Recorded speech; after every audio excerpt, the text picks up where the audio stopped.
and I'm over here, Snowball Mike. I mean, what the fuck did I do? Right or wrong? Who cares? Who gives a fuck? It's fucking Christmas. What you know about that Christmas shit? Dead air. 2023 snitches. Oh, you're actually recording. Yeah. Lay some down. Hey, Mom. It's Christmas. Welcome to the pre-show. Pre-show for Dead Air 2023 as we sit around waiting for Scout's ass to show up. What's Scout doing, Kens? Scout is getting a vet. Well, she's not going to the vet. She's getting a vet. she's taking Opie to the vet. Scout's become her own vet. She's taking Opie to the vet. That's right. So me and Kens are hanging out here in the room with Chris. Chris, if you want to hop on mic, this is your one opportunity to do it. Make your presence known like last year. Well, it looks like he doesn't want to do it. So, Missed opportunity. So happy Christmas from him, Mom. Anyway, what else do we do on the pre-show, Kens? Oh, on the pre-show. Yeah. So for the pre-show, we don't have an itinerary. Currently, we're freeballing. We're coming up with ideas. We're bouncing stuff back and forth. Spitball. Well, you know what? Let's start off with one thing. Something that I don't have. We can't actually start the podcast. No, because this is something I don't have any notes on. I don't think it's something that we'll end up really. You don't think Scout's gonna have an opinion on Mom Declaration? Look at Mom Declaration. Yes, Scout's gonna have an opinion. Scout's gonna have an opinion. Well, if she does, we'll put it in right here. And we're back from Scout Corner. Okay, we'll save it then. Okay. We can save it. What about for Mom offers corrections? You think Mom's gonna have something for that? You mean Scout? Or Scout. Both either or. Both couple of dumb bitches. You have any notes on the notes you left us? Well, what do you think about it? Look at him, Ken. What? Mom offers corrections for episode 1. Do you think Scout will have something to say? Yes. For Blake's Christmas. This is about me, and Scout's going to make it about herself, is what you're telling me. Yes. And that's been our pre-show.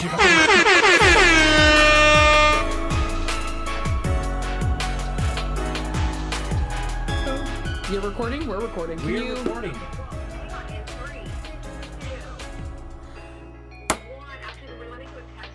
Well, we gotta do a clap. We gotta go 3, 2, 1 and both clap so I can line up the audio. No, hang on a second. I want you, Kenzie, can you say something? I want to see if my mic is picking you up or just picking me up. Hi, my name is Scout. Okay, it's not, so that's good. My name is Slim Shady. Oh, wait, Scout. You talk and we'll see if our mic's picking up. Well, you can't go back and test it. It's Scout, and I'm talking about... Well, yeah, they're both gonna pick it up, but very quietly. Okay, cool. Good. Good. Okay. We'll cut this. Scooter. In 3, 2... Wait, I'm gonna go 3, 2, 1, and then we'll hit record, okay? And we'll clap at the same time. No. You can... Because I have my hands are full. No, you just start recording. We're already recording. You start recording right now, and then as long as we go 3, 2, 1, and we clap at the same time, I'll be able to line those claps up, and then we'll have consistent audio. Watch yourself. Like, I can't clap. Why not? Because my hands are full. Oh, well then you can just go... Press record and have the phone in my hand. No, just press record right now, and then you can just go 3, 2, 1, boop, and I'll go boop, and we'll line the boops up. It doesn't have to be a clap. Okay. It's just 3, 2, 1. Boop. Perfect. All right, We're live. And we're live. I think it's how we started last year. 23. Is that how we started last year, Yeah. Kenzie? I'm impressed that you know that. Because you're dumb. Well, I feel like you, Blake, are the only one that doesn't listen to the products that we put out. I think Scout and I are the only ones that listen. I went and listened back a couple days ago, and I think I made it through 25 seconds of it before I skipped to the end, and that was as far as I could make it through. Perfect. Scout, how you doing? I'm doing good. How are you guys doing? Good to have you. We're doing good. Just so you know, we have already recorded a pre-show. So What? there is that. We recorded a pre-show while we were waiting for you. But here's the thing. I went to talk about 2 things that I didn't think we would be touching on. And Mackenzie shut me up and said, no, of course Scout's going to have an opinion on both of those things, so don't even talk about them. And that is you know what, before we get started, is there anything that you wanted to say or any way we wanted to get this underway before I just jump straight into this note that Mom has sent us? No, I have absolutely nothing to say. Well, one thing I will say is that I can't remember. I don't know when the last time I pooped was, which is usually a pretty bad thing because it means that it'll probably come on pretty soon, and I just hope it doesn't happen during this We'll do an recording. ad break. So, okay, we can take an ad break for poop if poop needs to happen. No, we won't. We will keep recording, and we'll just tell Mom that Blake is pooping. Through earthquake, right. through Blake's pooping, we shall not stop. We shall not cease. All right, then you know what, Scout? Fuck it. We can just jump into it. Well, I don't know what you want me to say. Do some kind of intro. I don't know. We did it. We did a little intro Hey, last. Mom! Welcome back to the podcast. So good to have you again. Hey, I know I'm Yeah, being but loud. what did we do last year? Didn't we have a little fucking thing? Well, we had a little tip for tap. Here's the thing: is last year Mom didn't have notes for us. She didn't have critiques. That is true. And so we Yeah. were just That's true. freeballing. The critique We were was brutal. We were shooting shit. We started talking about somersaulting Santa. I And was gonna the rest say of it's history. somersaulting Santa. So Oh, somersaulting Santa. Can we You know talk what's about funny? that again? That was so much of what we had to talk about in the first I podcast, know. and she didn't fucking bring it up at all. in any of her notes. So, Mom, What the I guess hell? in the future, then, we will reserve the opening for your notes and critiques. That'll be what this space is. So, be sure to have good ones. Maybe touch on somersaulting Santa next year. Yeah, next year we'll come to collect. Mom, And be you're gonna have thinking you about better have 2 years somersaulting worth. Santa. Just be stewing on it for the next Yeah. year so that we can comment on it. That's what I'm saying. She's got to have 2 years worth of somersaulting Santa opinions to bring to the table. I think we're going to regret saying this come next year when we actually have to talk about this You know shit. what? We'll find out. If she gives us We'll a find somersaulting Santa, everything will be okay. If she can find it. How would she? I cannot find it anywhere, Mackenzie, and I've scoured the internet. where did for she get it somersaulting from? Santa. I think probably from Habitat. I was going to say Heritage, but that makes way more sense. I It was cannot before find Heritage. it anywhere. Yeah, no clue. But I'm glad we're talking about somersaulting Santa again. I think this is a good way to start every Another podcast. We just like to reminisce. Just like to have a moment of silence. Think about it. So, you know what? Here's my question that I had about this podcast. Did we have a game that we were going to do during it? Did anyone come up with a game? I had the game last year and you guys hated it. Yeah, but No, I did, You like, did I not liked hate that there it was a because prize I at the end. won. Well, did you come up with a game? No. Because you want the prize? I was just hoping. Yeah, I was just hoping. But I could come up with... Okay, be thinking on it while we're recording. If you can come up with something, then we'll Scout, go. do you have any ideas for a game? I have no idea. All right, cool. So what I was gonna say, going back to a few minutes ago, is Scout. During the pre-show, I was going to touch on. At first, I said mom declaration, and I don't know if you have the notes up in front of you, but me and Ken's both do. I don't. They're on my phone, which is on my ear. Can you not do your phone on speaker? That's what you're on. No, because then my mic is gonna pick it up. Yeah, that's fine. But hey, this is what I was gonna say. There's a thing called Mom's Declaration that I was gonna talk about, and Ken said, no, Scott will have opinions on that. And I said, okay, then I'll touch on Mom offers corrections for episode 1 for Blake. That's about me. And Mackenzie said, no, Scott will surely have something to say about that. So I want to find that out. So let us dive right in. So Mom starts her letter to us this year. Mom offers corrections for episode 1. For Blake's Christmas present of keyboard and microphone, while I love that you attributed that to me, your daddy did all the legwork and research on that and made the initial purchase. I wrapped it in full support Daddy. in full support of your father's choices. Gotta say, credit where credit is due. It's all good. So, Scott, what She's like, I supported him in doing that. It's in getting you a gift. What a brave stance. God, it's so controversial. So, Scott, what do you have to say about that? That Mackenzie knows you have to say so badly about it? I don't know why I should have anything to say. Like, Thank wow, I'm you. really surprised that Dad took the initiative to get Blake a present. Yeah, that is pretty impressive. I think the thing is that last year. Shout out to Dad if you're listening. Shout out to Dad. Shout out to Dad. Daddy. Daddy. Don't wake Daddy. Don't wake Shatty Daddy. Don't wake Shatty. SHATTY? Shatty Daddy. Shatty. Shatty Daddy. The thing I remember. Shatty Daddy. The thing I remember from last year was that anytime I'd ask a question, I'd be like, "What's your favorite Christmas movie?" Scott would be like, "Let me tell you a story," and I'm like, "Hey, we don't have time for this."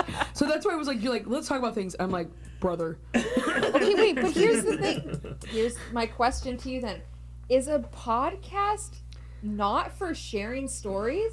You know what, Scout? I'm with you. I think Mackenzie's a little bitch because she's like, I have to go back to Hood don't know River why at a certain Mackenzie's trying to time. be That's like actually not hyper efficient about this and be like, no stories, only one word answers to questions. Well, I think was it we were. You know what? We could do 2 versions of the podcast this year. We can go through Mom's stuff and each offer 1-word answers to each section. Oh my God, And Blake, then why are you always No. trying to make things harder? we can go back through and do an let's go. expanded version. You know, the thing was from last year was it was like rather than us just like all discussing, it was we'd be like, "Oh, I really liked it. Oh yeah, it was good," and like talking about it. Scott was like, "When I was 4 years old," and it was like, Jesus. That is true. Come I on, did Lee, do give that. it a break. And you know what? This year, going into this, as I was driving back from the vet just now, I decided I was going to make a point of not telling any stories that I was not invited to tell. You know Well, the what? good thing was Mom phrased every question expecting stories, so we're gonna. I think it's gonna be a long podcast And this we year. can let Mom decide what she wants the format to be, too. You know, if she's on... Mom, press 1 for Scout, vote to vote for Scout's way of doing things. Press 2 to vote for Mackenzie's. I don't really give a shit. As long as the shit gets done and you have a present in your hand, Well, that's all look, I care like, about. it would be nice if the shit would get done, but I feel like you're just stalling and stalling and stalling, trying to have, like, an intro. Me? Yes! We're past the intro. Are we? Because in we it. haven't talked about anything besides podcast from last year. Scout, I What can we would also do I can differently in email the you future. the I can It is the email you future. the list if you'd prefer that. Let's just... What's the first question? Okay, That- well, the this first isn't one even was a question. This is Yes. the other part that I was going to pre-game show, and Mackenzie We're was certain we're pre-gaming. going to have a... We're fucking We're, pre-gaming. gonna We're have an fucking off opinion the on- charts. This is a section called Mom Declaration. Somehow, miraculously, we managed to raise photographers. Who? Yeah, I was about to say. Herself, I guess. Thespians. She raised her. Two. Thespians who... I guess Mackenzie did that little tiger play for Dad when she Hell was yeah. My the singer, one that never ended. Okay, Ken's songwriter, me, You. writer, scout, musicians, all of us. None of us. Oh yeah, true that. Artists, none of us. Filmmakers, Mackenzie for sure. Why am I a filmmaker? Kidding, it was Dad. I've It seen was your you. I TikTok. know. It was you and your what was it? War Against the Painters, Fairies? Scout, okay, and poets, me and Scout. As a mom, I would not change a thing about this. Yes, it's true. You will probably be doomed to a life of poverty. My favorite. Which, Mom, means you are doomed to a life of senior citizenship of poverty and not in a good retirement home, by the way. But you will all make the world a richer place, and that is a great achievement and goal. You might think that your annual Christmas albums is your gift to me, or a small My and random anal. thing. You may think that your podcasts each year are likewise a small and random thing. Mark my words, they are not. As with Gritted any teeth. artist, it is the body of work over the span of time that shows its greatness. I believe that through your music and your podcast is my gift. You show the true heart of Christmas. No, the true heart of our family and your true talents, and that cumulatively they all matter. This is coming from your art teacher, Mom. I know my shit. Don't argue with me on this one. I've got an argument. Hit me. Well, I will say something that is beautiful now about this next generation and everything being so online is that artists are able to make a living, and just because you create, that does not mean that you are going to be poor, because you have a way to market yourself and more of a way of putting your stuff out. This isn't interesting to the podcast, but that was the only thing I had to But say on that. also, you're like, you can make a living online, but for like 30 minutes on TikTok. Like, that's as far as your fame goes, and then everyone's over you. Like, you can't build...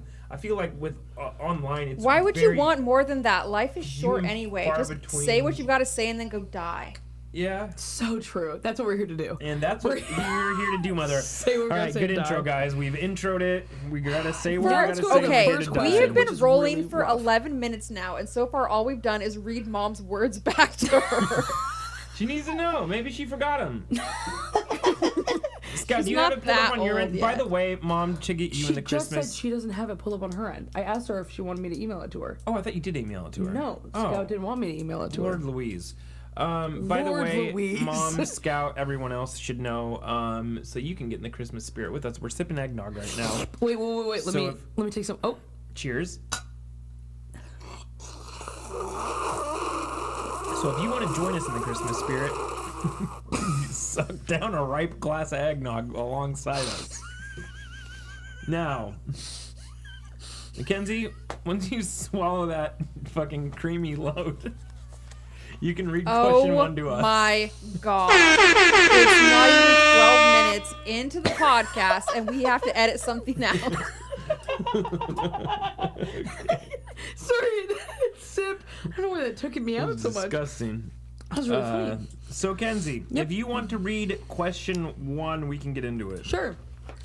I know how to read. I feel good about this. Reflections on Christian Notice school. Mom didn't say we raised readers. She said we raised singers, musicians, artists. Nowhere in there does it say readers. Originally, okay, this is the serious question. Oh, serious question. Reflections on Christian school. A Christian school. Oh god. Let's do Originally- a can of worms here. It's the biggest Jesus. It's the biggest Jesus. Praise. That's the biggest can of worms. Okay. What? Sorry, I was saying Jesus and then I coughed, but then we were talking about Christian school. Doesn't matter. Originally, I thought it was a good idea. In retrospect, I am not so certain. My feeling now is that with all of the fundamentalist and evangelical bent that ensued in the curriculum, and which in recent years has taken an ugly turn and become divisive and politicized, I have fears that it actually made God more alien to you than endeared to you. Part of me is thinking that if I had to do it over, I would not put you through Christian school. Hindsight is 20/20. What are your thoughts on that? This is a very thoughtful question. From our listener. Thanks Look, for sending let me tell you. I've got a story to tell. Here we Bring it go. on. Grab the nog. I don't have a story to tell, but I feel bad for Mom because I feel, and this is just a feeling, not a fact, I feel like Mom and Dad probably put us into Christian school out of, I guess, sort of like a parental fear for our mortal souls, and they wanted to like ensure that we had this understanding of spiritual life as they did, and then like to come to the realization that then like maybe it wasn't such a good idea. That seems like a sad and fearful thing Yeah. to me, to think that like our parents were finding themselves in that place. And they spent a shit ton of extra money to do so. And a shit ton of extra money. Yeah. Although some of us were so smart and good in school, we had scholarships. It was me. That's why you were chosen as a good kid for Santa, and Santa made you go help him deliver presents. That's a deep cut from last year's podcast. That is a deep cut. Mom, you remember that if you listened last year. Yeah, you know what? There was, I would say, Christian school, totally fine up until middle school.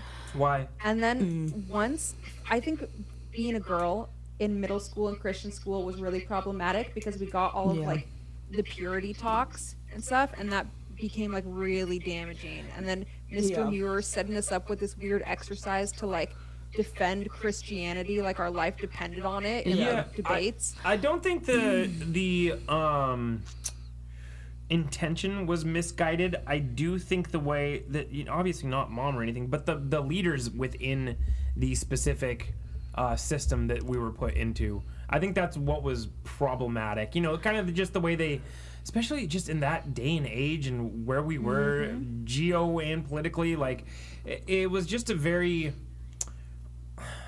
like I don't want to, harmful doesn't feel like the exact right word, but it's something in that arena. I It actually definitely it felt, the Christian school, now I look back on it, was less Christian and more right wing, wealthy, white Yeah. Right. Um, than compassionate in any regard, is what I feel. Yeah, I actually took a note.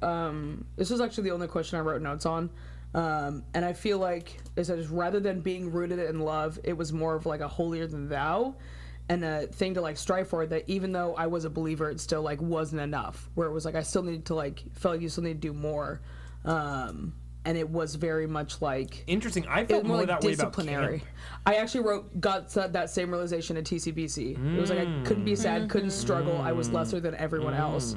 I will also say that some of the first people I met when I got to public school were Brogan and Ashley, and I felt judgmental and like unprepared. It was like, rather than being like, oh, people, you know, oh my god, mom just texted me. Hey mom.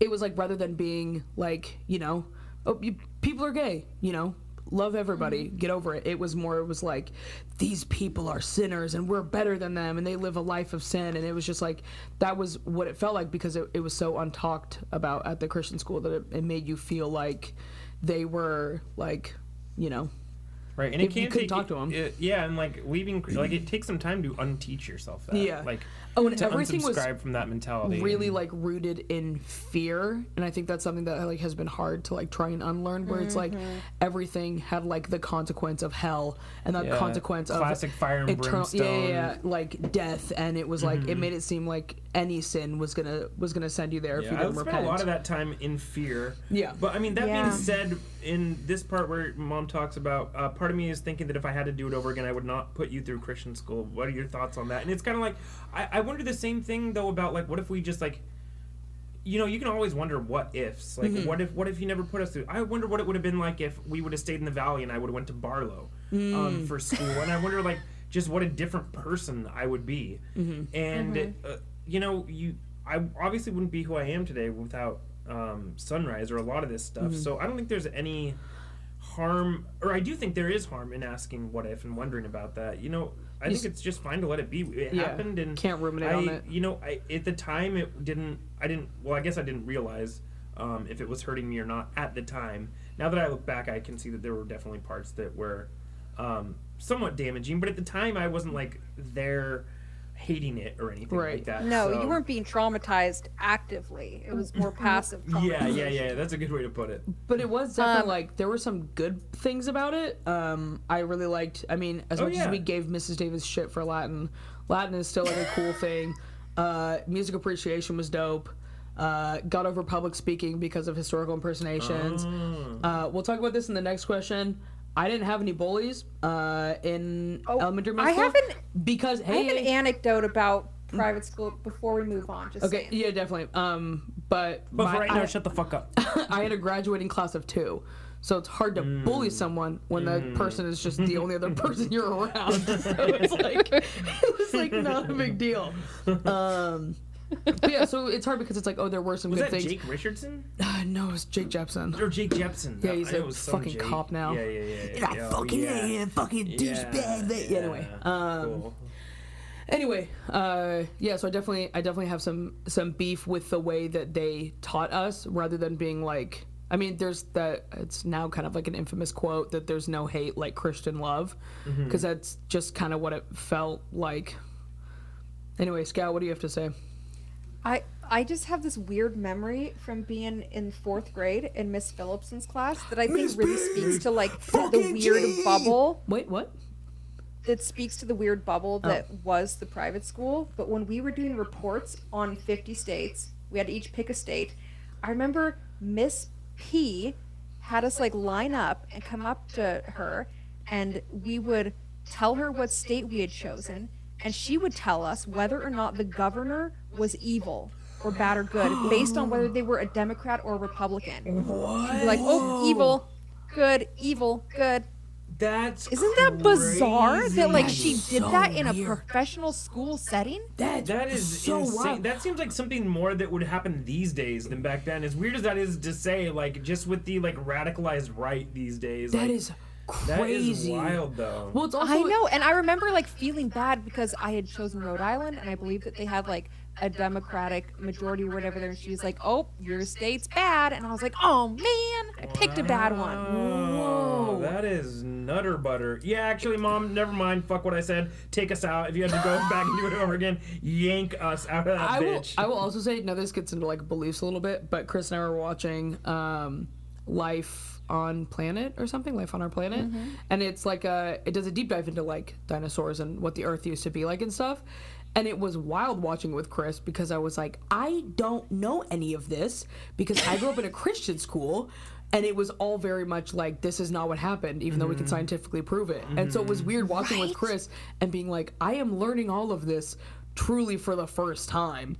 And it was just like, I had it's this very, very exact weird same experience with that documentary. I kid you not. So good. It's a good documentary. And I was being like, whoa. And Chris is like, yeah. And I was like, Dude. I remember my science book from 5th grade was printed in the early 80s and had like such proofs in it as like, well, God designed this to do this. Yeah. Well, God put dino bones so far down into the earth to test us into believing in him, whether or not we thought the earth was 4 billion years old and dinosaurs were 6 million years old, or if the earth is 6,000 years old. Yeah. Don't you know?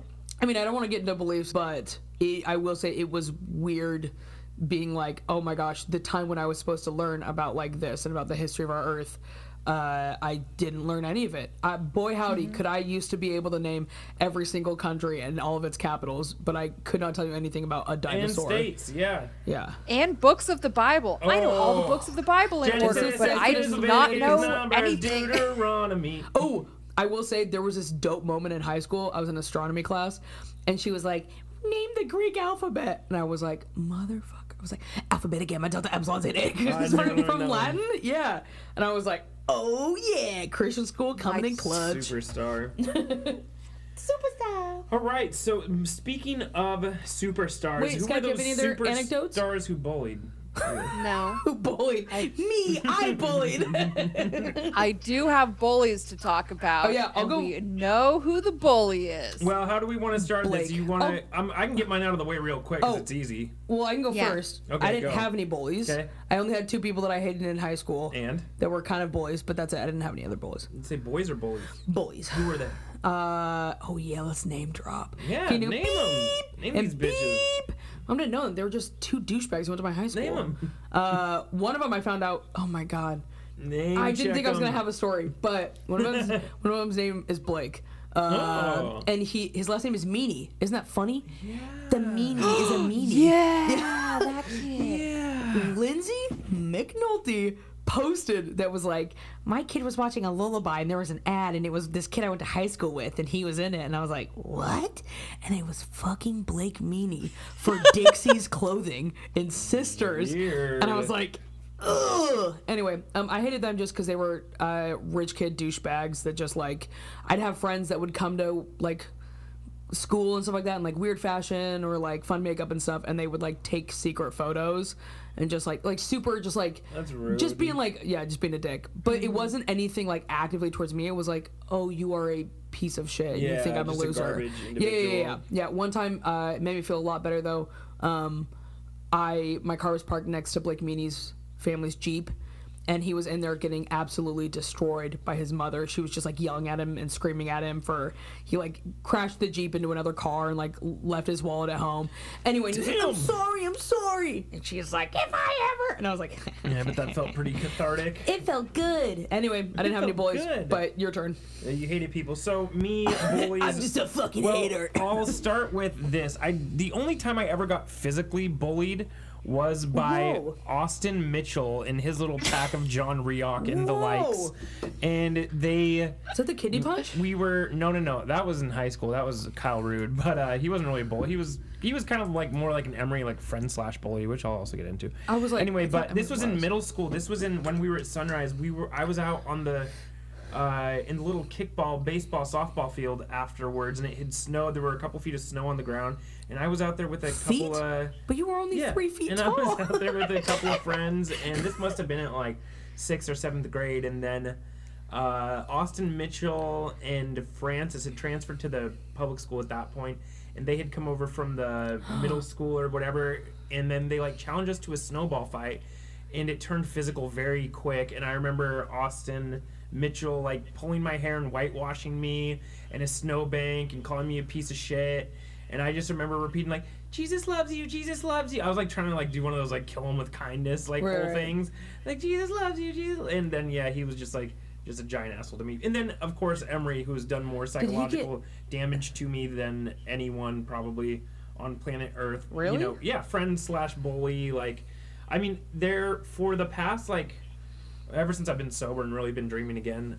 Except for like the last 6 months, they've been less present. But I was pretty much having a dream about Mehry probably once every week. Whoa! Yikes. Just like in most of them, I would be like killing him. Like I remember specifically like one taking like a rock and bashing his brains in on the little playground behind the church where you guys used to use that weird piece of CrossFit workout exercise machine. And then I had a bunch of shit like that. I had a really weird talk about psychoanalyze me on this shit, but Actually, I do have a Mom is sitting there with a psychoanalyst for you right on now. that. What, Scout? I do have a psychoanalysis for you on that. Well, no, psychoanalyze this shit. I had a dream that I was in high school with Mehry in some like Mr. Heron's class or something, and Sammy was also there, and Sammy was flirting with Mehry, and Mehry got Sammy's number, and then they went off to like lunch together. So like then you have this whole weird thing of like my first like heartbreak with like my childhood bully, like them getting anyway, fuck Mehry, piece of shit. If he listens to this, he already knows. So do not give a single and if you listen to the last shit. episode too, then he also knows that he's definitely should not be invited to Christmas, and we hated that he came to Christmas. You are a piece of shit. Just like your dad.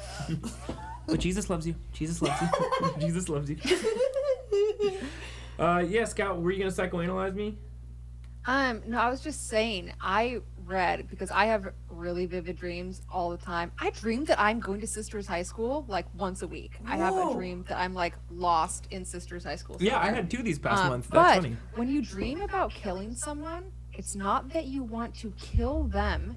No, it's it that is. you feel remorse for the relationship that you've had with them, and that's what you're trying to bury. No, it was Mehry. Definitely, I was trying to bury Mehry. No, I woke up and felt good. I killed him. I kind of did. You're like, good for dreamy. In the multiverse. You know what, Scout? I can buy that in any other situation except for this one. I know what I felt, and it felt great. Anyway, so it was Mitchell and Meyer. Mitchell and Meyer. And they're Mitchell and Meyer. Stupid. Scout, let's hear him. All right. Roll it out. We know his name. It's the worst name that's ever been given Max to a child. Hedren. Chad Cummings. All right, we're only 24 minutes in and already have something else we need to edit. Chad Cummings. So yeah, Chad though was just like in a really beautiful way, like a stereotypical elementary school bully. And it was brought up like many times. Like he would like, I have a vivid memory of him we were standing in line to turn in our homework, and he turned around and said to me, "You're bad at math." And I said, "Nuh-uh." And he goes, "You're stupid." Yeah, I'm with him. And of course he was always like there to make fun of my lisp. Oh, Anyway, that's fucked up, dude. That You know, the instills lisp in me this thing, older brother that's rage it's a whole other thing. But she can be here's- stupid. Here's the best part. You ready? Because there was like a resolution to the Chad Cummings story. The era. When I went guys to hook up? Sisters High School in my junior year of high school, for some reason I was in some classroom. It was like the drama room. Anyway, Chad was there. And Chad. they were like, some other people around there were like, "You're that transfer girl." And I was like, "Yeah." And they're like, "Do you know Chad? He used to go to the private school." And I was like, "Yeah, he's my childhood bully." And everyone like turned and they were like, "Oh my god, that's so fucked up, dude. Like, Chad, what did you do?" And I was like, "Oh, he was such a dick to me." And Chad freaked out and was like, you're lying, stupid bitch." And I was like, "See, it was like this, but when we were little." And anyway, he got so mad, but everyone around, people I didn't even know, like stuck up for me, and they were like, "Yeah, he's a dick." Like, I could believe that for sure. I could believe that. Wow. I wonder if he bullied you because he liked you. No, Young I think he just bullied guys me have a because he needed tendency. an outlet for his aggression. Interesting. He's just. I think fucking he's stupid. deeply self-conscious. I mean, With he a name should like be. Chad Cummings. Well, shout out to piece of shit number 4 on this podcast that we've name checked. Any more bully stories, Scout? I mean, there was like, I talked with Scout Miller about this the other day. There were times in middle school where I did not know that Frances Mitchell and Lauren Crippa were making fun of me. I thought they were genuinely interested in who I was or what I had to say. No, But they were like, they'd catch me in the bathroom and be like, "Tell us that story about your horse again. That's so crazy." And I would be like, "Yeah." And they were making fun of me. Wow. That was actually how I knew that Blake Meany was a dick, was because that happened. And then we had talked about something, and then I had like gone to the other side of the room, and I looked back, and he was like mocking me to like someone else, and I was like, and then it started to rage. That clearly has not boiled down. But the last time I went to Sisters, he was working at a taco truck, so I feel a little better. I love that shit, dude. Going back to Sisters and seeing like people who were douchey to me in high school working at Chevron, Dude. like feels so good. Like Shauna Ellis so pumping my good. gas. I'm like, I'm just in town to see my family. Yeah, I gotta go back to the exactly. I city. escaped this Yes, piece of it'd be like, shit. "Oh, you're married and have 4 kids and work at Ray's. Like, oh, you obviously Nice. did really well. Like, Yeah. good thing you were Nice. the prettiest girl in high school." So good. Oh, your dad died of cancer last year? Oh, you poor thing. Jesus. Who is that about? I'm kidding. No one. No one. Louise. No one in particular. Joy. This is a I don't know. podcast episode's getting canceled. People and sisters' parents should stop dying from like cancer and plane crashes and stuff. Literally so true, Blake. I couldn't Thank agree you. more. Okay. So Yeah, you know what? Camp Oak Cemetery is getting a little crowded. Save some room for the rest of us. Honestly, I wanted to be buried there, so if everyone can like kind of chill, Save some They're room taking for my later. lot. take up the lot. Anyone else? Bullies? Going once? Going twice? Okay, wait. I have one great more I knew one. it. I It was- fucking knew it. She's not a bully, but she Oh. was like a little rude to me once. Her name, It was mom. can I name drop? No. It was Marin Allen, and she was the Oh. prettiest girl in high school. Yeah. Yeah. I was there. Soccer player And- girl. Yeah, Yeah. she's gorgeous. And I remember one time They're- I caught her because we happened to park next to each other at someplace else, popping her zits in the rear view mirror of her car. Yeah, and like then she got out and her like face was all red and she was trying to hide it. And I saw her and she saw that I saw her and she never bothered me again. Yeah. It's amazing. That is God, beautiful. wouldn't you have Yeah. guys killed for a pandemic in high school to wear a mask around and cover up all your zits? I know I would have. Fuck yeah, cover up this schnoz. Yeah. Oh, and get to stay at home. Well, I feel like also you look back at high school and you're like, man, what mortifying time in my life. Yeah. If I could just erase part of it. Yeah. But then I talked to like my coworker Jamie, who didn't get to graduate because of the pandemic. So she was a junior, and then she was out, and then she was Dang, gone. that's crazy. And then now she's here up in Oregon. So like all of the people from her hometown, they're like, oh my god, look at her, like that's what she's doing. And I'm like, oh, I would kill for that. Yeah. If I could have just erased the last 2 years of high Yeah. school. Damn, that's crazy. That's crazy. Crazy, man. Moving on. Who was your favorite teacher in all of your school years? Wait a from- second. You missed the other little tidbit that Mom had to add. I mean, I did, but she just said we're all unique people as a family. Read into that what you will. Again, we're not readers.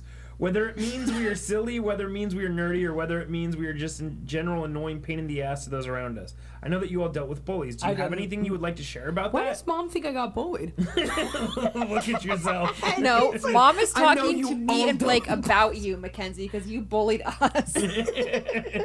Listen, I punched you in the stomach one time. Okay, come on. We got to pick up some speed here.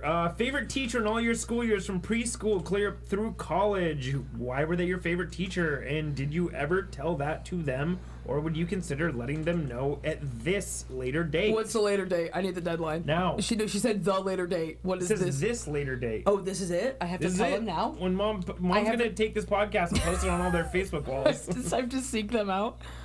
Actually, since I got that list of questions, I have reached out to this teacher and I said, hey, just so you know, you're the best professor I ever had. And they replied to me and said, you know what? The admiration is very mutual. Who was this? Mr. Muir. It was definitely not Mr. The last time I spoke to Mr. Muir, he goes, how's your walk with the Lord? And I said, not good, Mr. Muir, not good. It was at Emily Brown's wedding.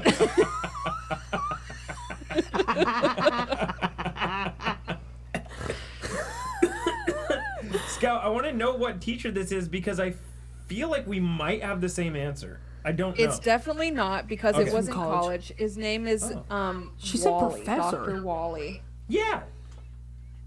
Wally McFeeters. What? No, Wally Schreiner. That's what I meant. All right. Anyway. Wait, why'd you like him? Yeah, tell us about Wally. Just Talk because about like old he had this. He's a really Wally. good teacher, but he made me like actually Spaghetti. think and like change the way that like I think about stuff, which I think is the most valuable thing I've ever gotten from a teacher, and just for that alone. And then one time he was like, "Hey, that lab you were supposed to give me is late," and I was like, "Oh yeah, sorry about that." He's like, "Are you gonna do it?" And I said, "Probably not." He's like, "But could you?" And I said, "I really don't think I want to do any more work." And he's like, "I respect that." That's fucking awesome. By Yeah, the way, he's a great for guy. Mom and Scout, Mackenzie has just spent the last 20 seconds choking on eggnog and trying to stifle her laughter. Like Scott was like, he made me like it was like spaghetti. And then Mackenzie choked on eggnog. Like I said, just really funny. So, Scout, I heard your story about Wally, but Mackenzie was too busy and focused on not choking. Try not to have it come up my nose. My news.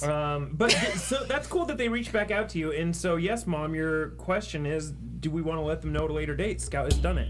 I probably Yeah, would. and actually, well, we follow each other on social. So, Oh, nice. And Cool. because he shares because he does environmental columnist writing, like I was doing, and so we would share Right. stories back and forth. Now that I graduated. Cool.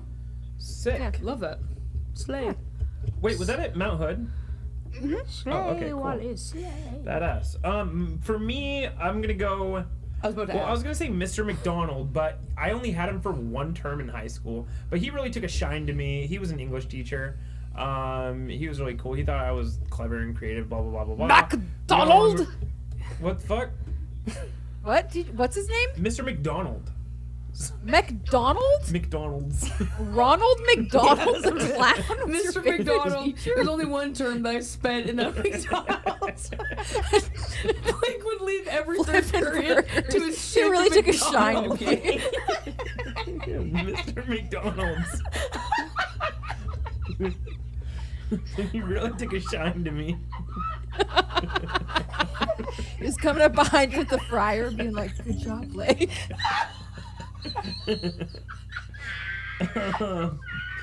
But I think ultimately, even though he had an anger problem,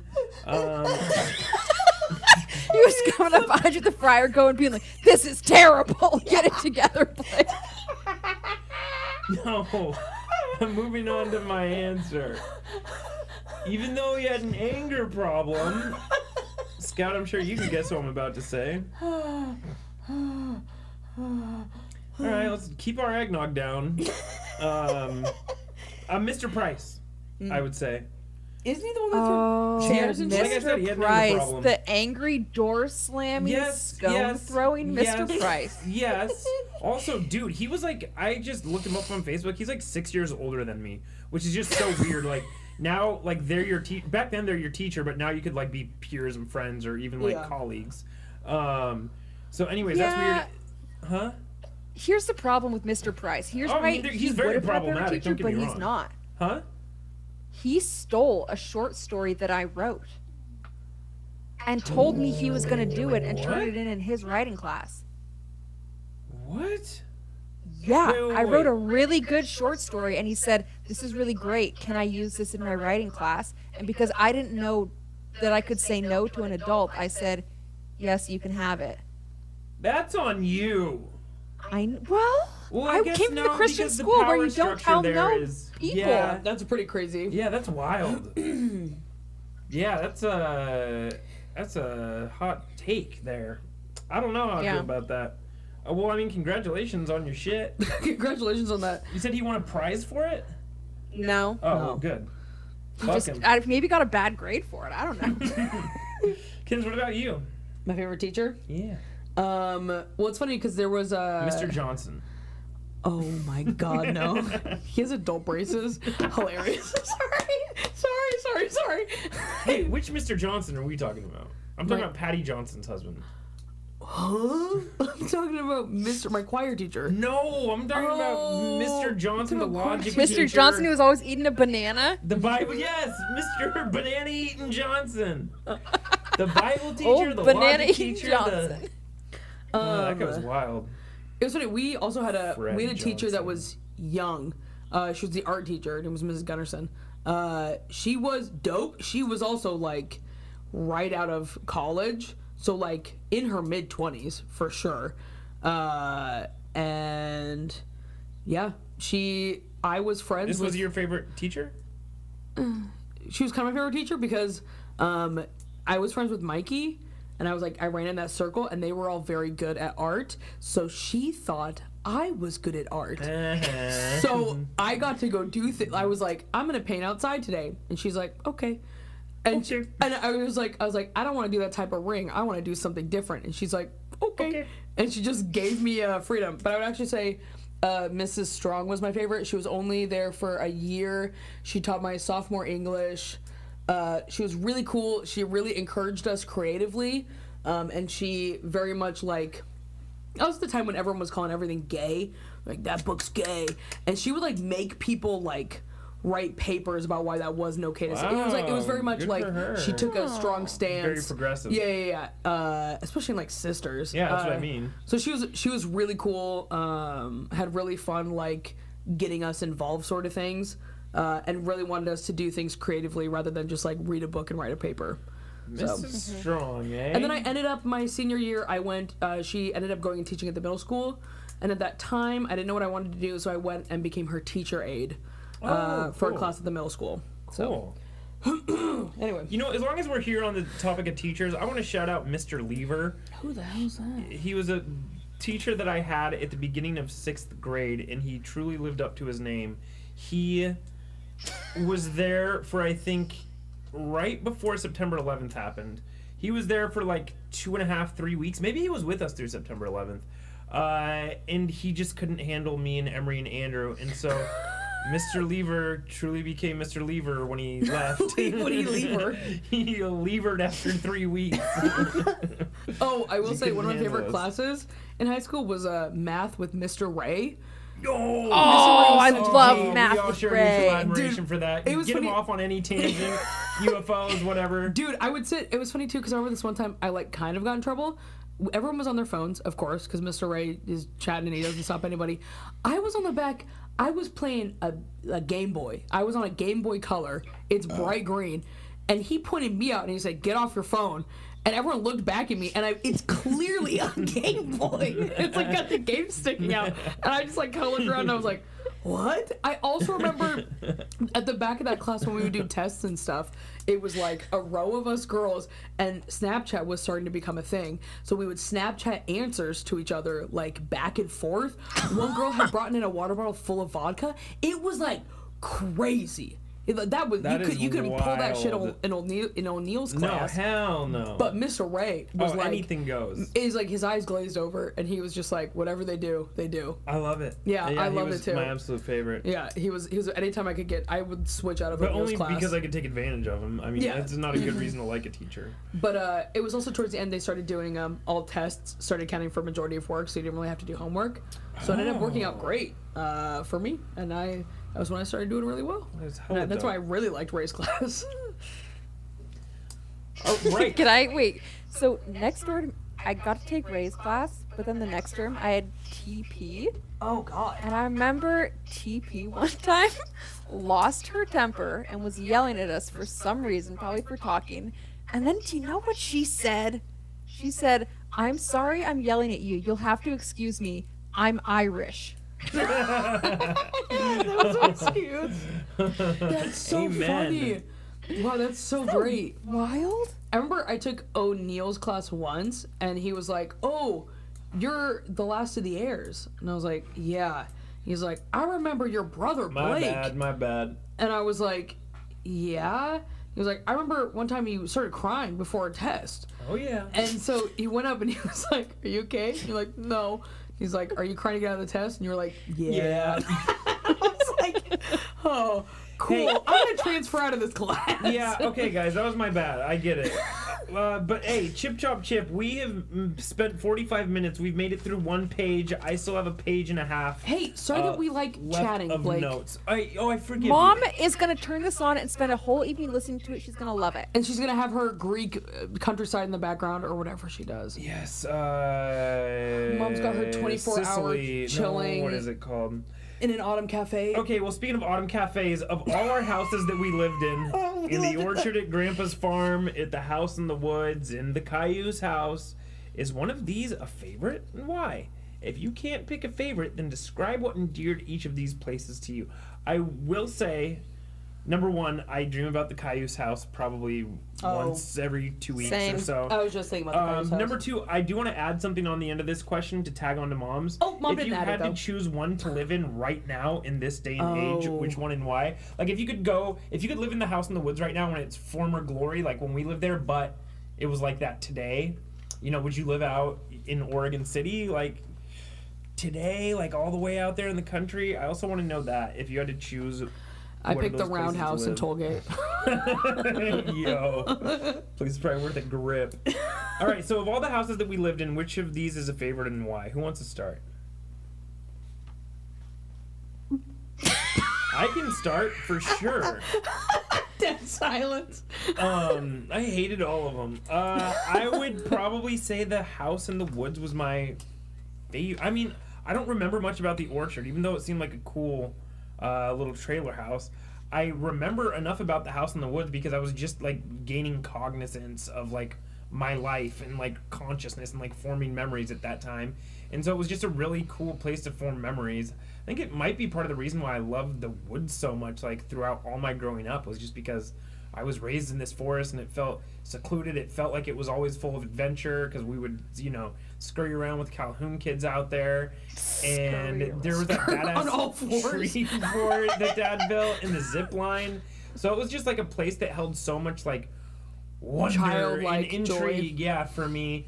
And then as much as I liked 70116, like it truly felt like when the feelings that I associate with it, or it felt like a step back from the house in the woods to me. And I was like, oh, now I have to go live in this place with all these ugly trees. And like I didn't even want to move here, and I have to leave all my classmates, like who I just spent the last your year best making friends with.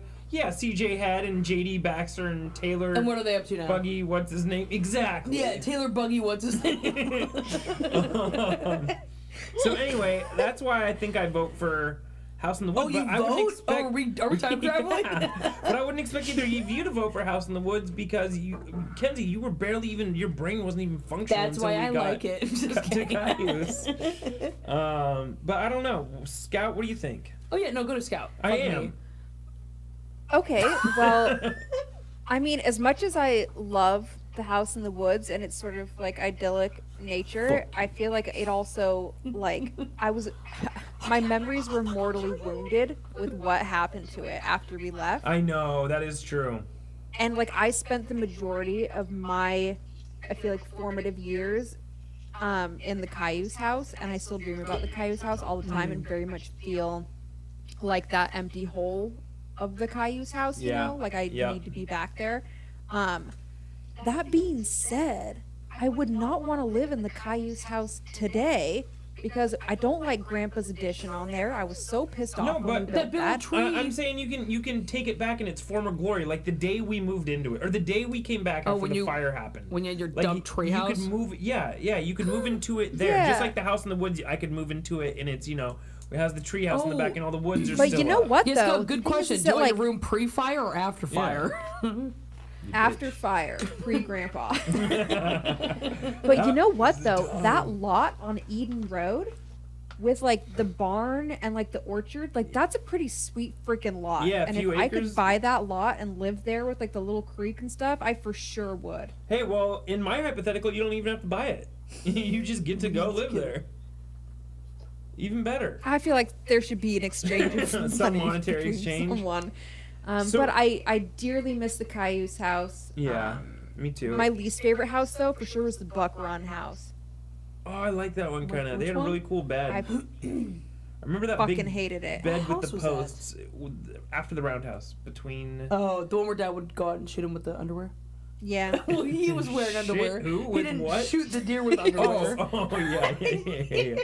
I He's would like assume, pulling the band back and just like I would lit him fire. assume. That was the year we had to make all the popsicle stick crosses for ornaments. Yeah. Oh. Yeah. That was that. I was house. not having a good time in that house. I liked at all of them. I liked all of them. The roundhouse, that one. Roundhouse was all of them dope. were good to me. I think though, honestly, part of me wishes that, and I'm not blaming mom and dad for this. Like they had to do what Blame they had to 'em. do, and it Blame made sense them. too. But like, I would have loved it if they held on to the Caillou house. Like Oh, if of course. if I could still Right. go back and visit the Caillou's house, especially if they maintained the grass in both the yards, that really brought it to life. But as much as we tried, those yards were not able to be salvaged. It seemed Damn, like Dad put in so much effort to those I know, damn yards. I know.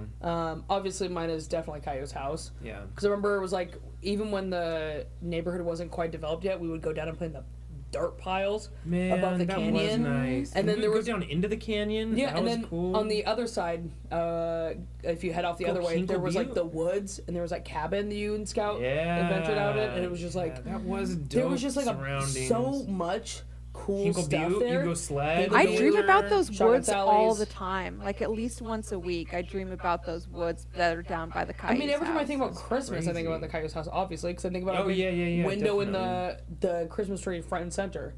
The big window and then the fan going in the summertime also and the laying on fact the that big open floor. We had like the wood stove in the winter. a family room and a living room. Yeah. You take off your little snow boots and you have to trudge up to the fireplace to let him sit there. Big One ass time house, dude.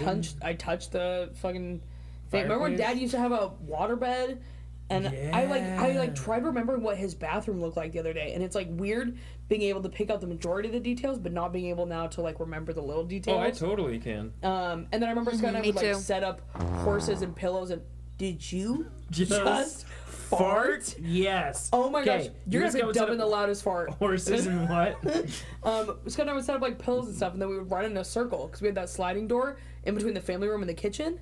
Mm-hmm. And Scott and I would jump over that, and then like we'd run in circles like racing. Yeah, you guys were dorks. But do you remember stepping on the tack strip there with that sliding door? Oh, that was a bitch. And the one that was by like the counter too, like between the kitchen and living room. There's a Dude. nasty tack strip there too. That is brutal. Oh God, yes. Yeah, yes. I put my feet on that a lot. It's funny now too, especially because like looking back, I only think of it fondly, but then I think of like, I know. what would I see? How would I see it now with adult eyes? I know. How would I see yeah. the rooms? How would I see all that thing, like the stuff? And it's just like, it's very weird. I'm being like, where were the little closets? And like, it's just like, yeah, what would I look at it now that I'm like an adult versus? I really want to live in that front bedroom again so much. Everything inside of me is like, oh, I just want to live in that little bedroom I'm again. in the with that little garage again, window. dude. I had it made when I was living out in the garage. Yeah, we liked you out there too. Lock the doors. I love when you lived in the cube too, Blake. Yeah, all right. We'll get to that question later. For right now, here, I don't know exactly who this is aimed at, but I will say what Mom said, then I'll say my answer. Okay. Do you remember the smoking hats? Yes. No. Yes. But I always hear Mom mention it, and I wonder about it. You don't know? I don't know. Listen, I don't know if it was a thing. It sounds familiar, and I don't know if I damaged my brain so badly with alcohol that I can't remember it or what happened there over the years, but I know it's a reference. I hear it all the time. I hear laughing, smoking hats. Ha ha ha ha ha. I can't even remember what years, I group think of that years it might be from. It. I just 20 It's know the later years. 2012, It's the later years in the 2013? Caillou's house. Oh, it was that long ago? It was Yeah, when, it was when we hookah. all were smoking hookah all Yeah. the time, and we had a series of like silly hats we would put on Fine. Yeah. sometimes when we smoked. I'm trying to find a photo right now because I knew I had a photo. I mean, it sounds familiar. 2012. There you go. Right around the time that I started drinking. I probably deleted them from my fucked up brain. I have like a stupid photo A of hat me. that had like a bear on the front, and that was my smoking hat. I put it on and I'd smoke a hookah for 3 hours. I had like it was like a Mad Hatter hat, but it was like Nightmare Before Christmas. and I slapped that big old. Damn it! I hate Mom's Facebook obsession with the smoking hats. because it was like a fun. No, I wish we could all get thing. together for Christmas and wear our smoking hats and smoke shisha for 3 or 4 hours. Dude, I take one hit and I'm lightheaded. I'm like, I'm gonna die. Like, I can't do this. Kenzie, are you still looking for a photo? Yes, I'm still looking for a photo. You know this is an audio medium, right? I don't care. This is Where not is a a photo visual medium. of me with the smoking hat? Why do we need to see it? Because it's proof. Maybe I can't find it. Okay, I'll find it later. Anyway, believe next you. question. Okay, Anyway, what- smoking hats are great. Bring them back. Okay, smoking hats. Make smoking hats Great regular again. again. So there's your answer, Mom. I don't know exactly what you wanted from that, but the girls remember it much better than I. Like I Yeah. said, sounds vaguely familiar. Smoking. We I didn't have remember. alcohol-addled brains in 2012. Those came later. Okay. Oh. What is the biggest lie you ever told your mother? I know what I'm asking. There will be no repercussions, although yes, they might put you in a different light unless you can find a way to redeem yourself to me. I love this challenge that we have to do. Well, It's here's basically okay, we have to here's the confess thing. to her and then- Scout. Ken's and I have already talked Yeah. about this potential thing that I would have to confess to Mom. Yes. Problem is that it's way too long. Yes. And the only consolation is that I didn't die, and I should have died. I think you should bring it up. Hit us. It's one of my favorite stories. Give us the quickest version you can of it. Okay, It's actually well, not that Blake, long. you're also part of this story. Because I was gonna say, I wonder if it's what the thing that I was thinking about that I was hoping you were gonna say. Because I have a thing about you that I'm like, I wonder if lies of omission count. But anyway. Wonder if what? Lies of omission. Oh. Like, Okay, you know, the biggest lie I ever told Mom is that I'm going to stay the night at Nancy Yep, Lopez's knew house. it. This is the fucking story I was thinking of. Yeah. Caught your ass in Portland, bitch. Because here's the thing, Mom, is that Nancy Lopez told her mom she was going to come stay the night at my house. Nancy and I have rarely hung out. You know what we did, Ma? Do you know what we did? We went to Bend. We picked up some crackheads, including Corey Holt and Ashton Pasimsmore, right? Yep. And we drove in my car all the way to Portland to go to a strip club. Now, here's where it gets good. We arrive in Portland sometime at around midnight-ish You were 18, or whatever. correct? Oh, yes, I'm 18. Okay, yeah. I'm freshly 18. It is the winter, and I've just turned 18 a few months ago. You went in winter? I'm living with Andrew and Summer in Southwest Portland at this point. Yeah, okay. And Ashton had this really dumb girlfriend named Tina. Tina. Who was in the back of my car. And Tina is like, we should meet up with some friends while we're here. And we're all like, yeah, cool, call them. So she calls Andrew Wilson. And Andrew Wilson's like, yeah, who all is there? And she's like, Nancy and Corey and Ashton and this girl named Scout. Can I tell you? Blake overhears. I remember exactly where I was at that. This is like when September 11th happened, and you can remember exactly where you were in the moment. We were crossing the Ross Island Bridge, and Andrew and Summer were in the front of his car, and I was in the back seat in the middle of his car, and he was on speakerphone, or maybe he had it over the speakers in his car, hands free. But I just remember being like, Scout? I was like, how many fucking Scouts are there? And I was like, no, it can't be like Scout. But continue, Scout. So I turn around, even though I'm driving, and I glare at Tina, and she doesn't get it or whatever. But she was we're, dumb as at hell. this point, we've arrived at the strip club, right? That's when Blake calls me, and he's like, where are you? And I was like, at home. Why? And This is he's the like, biggest lie. he questioned me, and I was like, I'm 18. I can do whatever I want. He's like, are you at a strip club with these people? And I said, yes. And he said, you get your ass home before I call mom and dad. Which really distressed me. What a because buzzkill I was. Jeez, sorry. I had been caught by my own brother, and I was like, Blake, I'm an adult. I can do what I Yeah, want. you're Like, right. I'm being smart. I I'm don't know, I being was being safe. such a And you were prude. like, you were so mad. But at this point, I had already gone into this really shady strip club that wasn't even in proper downtown Portland. It was somewhere off of 205 in like Wilsonville. Oh, yucko. It was really icky. I got motorboated by some stripper. I didn't mean to. I didn't give her any money. It just happened. And then I come out to my car because I was like, wait a second, where did people go? And Austin Mitchell is doing cocaine off. He's doing a line of cocaine off the back of a Grand Buffet CD case in the back of my car, and I was like, what the fuck is going on This here? little shit pops up again. Where was he? Was he with Corey Holt?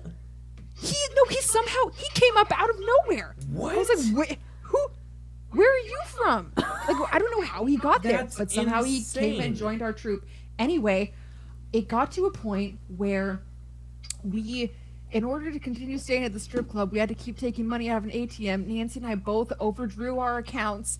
But then if somehow we got gas money to get back. I made it back after nearly falling asleep at the wheel several times, back to town, Central Oregon, by like 6 a.m. just in Wow. time to go to school. And later, Mom asked why I was so tired, and I said, I think I'm getting sick. You had to go to school the next day? Yeah. That's insane. You were just truly just indulging your like reckless teenage rebellious side that night, huh? She I always was. really, really was. That is some I crazy really shit, was. dude. And anyway, I never told Mom until this time. Wow. And well, you know what? Mom caught me sneaking around before, but she didn't catch me in this one, and I'm glad she No, knows. I hope that's she's a- not too mad. that's an epic story. That is I love that one. that's an insane story. I can't believe I should have died. Someone should have shot me. I should have crashed. I don't think any of that. I mean, I should have shot you. I should have come whooped your ass. You know you what, though, should've Blake? driven I her really home. wish that you would have shown up. Yeah, I mean, I'm glad. You know what? It sounds like it all turned out for the better. So I'm really glad. Here we are, 20 years later. Here we are. For me, I would say so like that was my big secret. there's nothing serious that Mom doesn't already know. Kind of like the rat poison story from when I was a kid. What? It would definitely be like something from when I was a kid that's like the biggest lie. I mean, unless like lies of omission count, like I was saying earlier, but you know, lies of omission for Ken's, that'd be Blake, something What like. do you have to say to Mom? It's like, Are you trying to rat us out? am I lying to Mom What? by letting her just assume that I've never done cocaine? Oh. Like, you know what I Oh. mean? Or like, Oh, do I I know. have I get to? it. Yeah, Here's yeah, the Like- question for Mom. Mom, when is the last time you did cocaine? I think I know the answer to this question. She was like 16 or 17. But you know, is it a lie to just not tell Mom that I've done coke? Well, I and mean, then it was it's like I lost my virginity sometime in high she school, never and she asked didn't. me- It was never specifics, but she knew eventually. She was like, "This kid." Well, I don't know. Some happened sometime. Mom knows I've done coke at this point, but I mean, I never had like a coke problem Right. or anything. Does I never Mom even know had that I alcohol. did I meth? did have an alcohol problem. I didn't have a coke I'd done coke maybe a couple times. didn't do coke with fucking? like Caroline and Sam Carpenter. Remember the first time we went yeah. downtown and he got some cocaine from some like Mexican dude in his apartment complex. Anyway, yeah. What did so, you? I mean, what was your big lie to Mom? coke? I don't know. I'm just asking if lies of omission. I don't have one. It would be something from when I was a kid, but I don't have like a good. That's because he example tells his mommy everything. that I can name. So that's why I'm trying to say some fun dirt on me. Or I something. actually also didn't think I had a lie until Scout was telling her story, and then I was like, "I You know were my, there I that know, night, I too. know my big lie." You No, drove Austin Mitchell up that night, didn't you? 15-year-old me.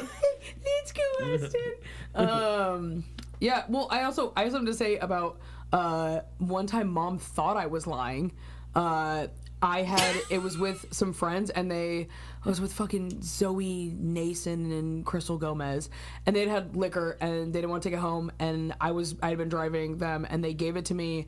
I didn't have any. The only time I'd had liquor in high school was when Mom would let me have those shitty little margarita frozen bags, and then I had a shot of Pendleton one time at Lindsay's when I was 16. Those margarita bags were great. Those margarita, dude, Those I are good. remember sitting there at the computer being like, duh, and just being like so drunk and like those are 14.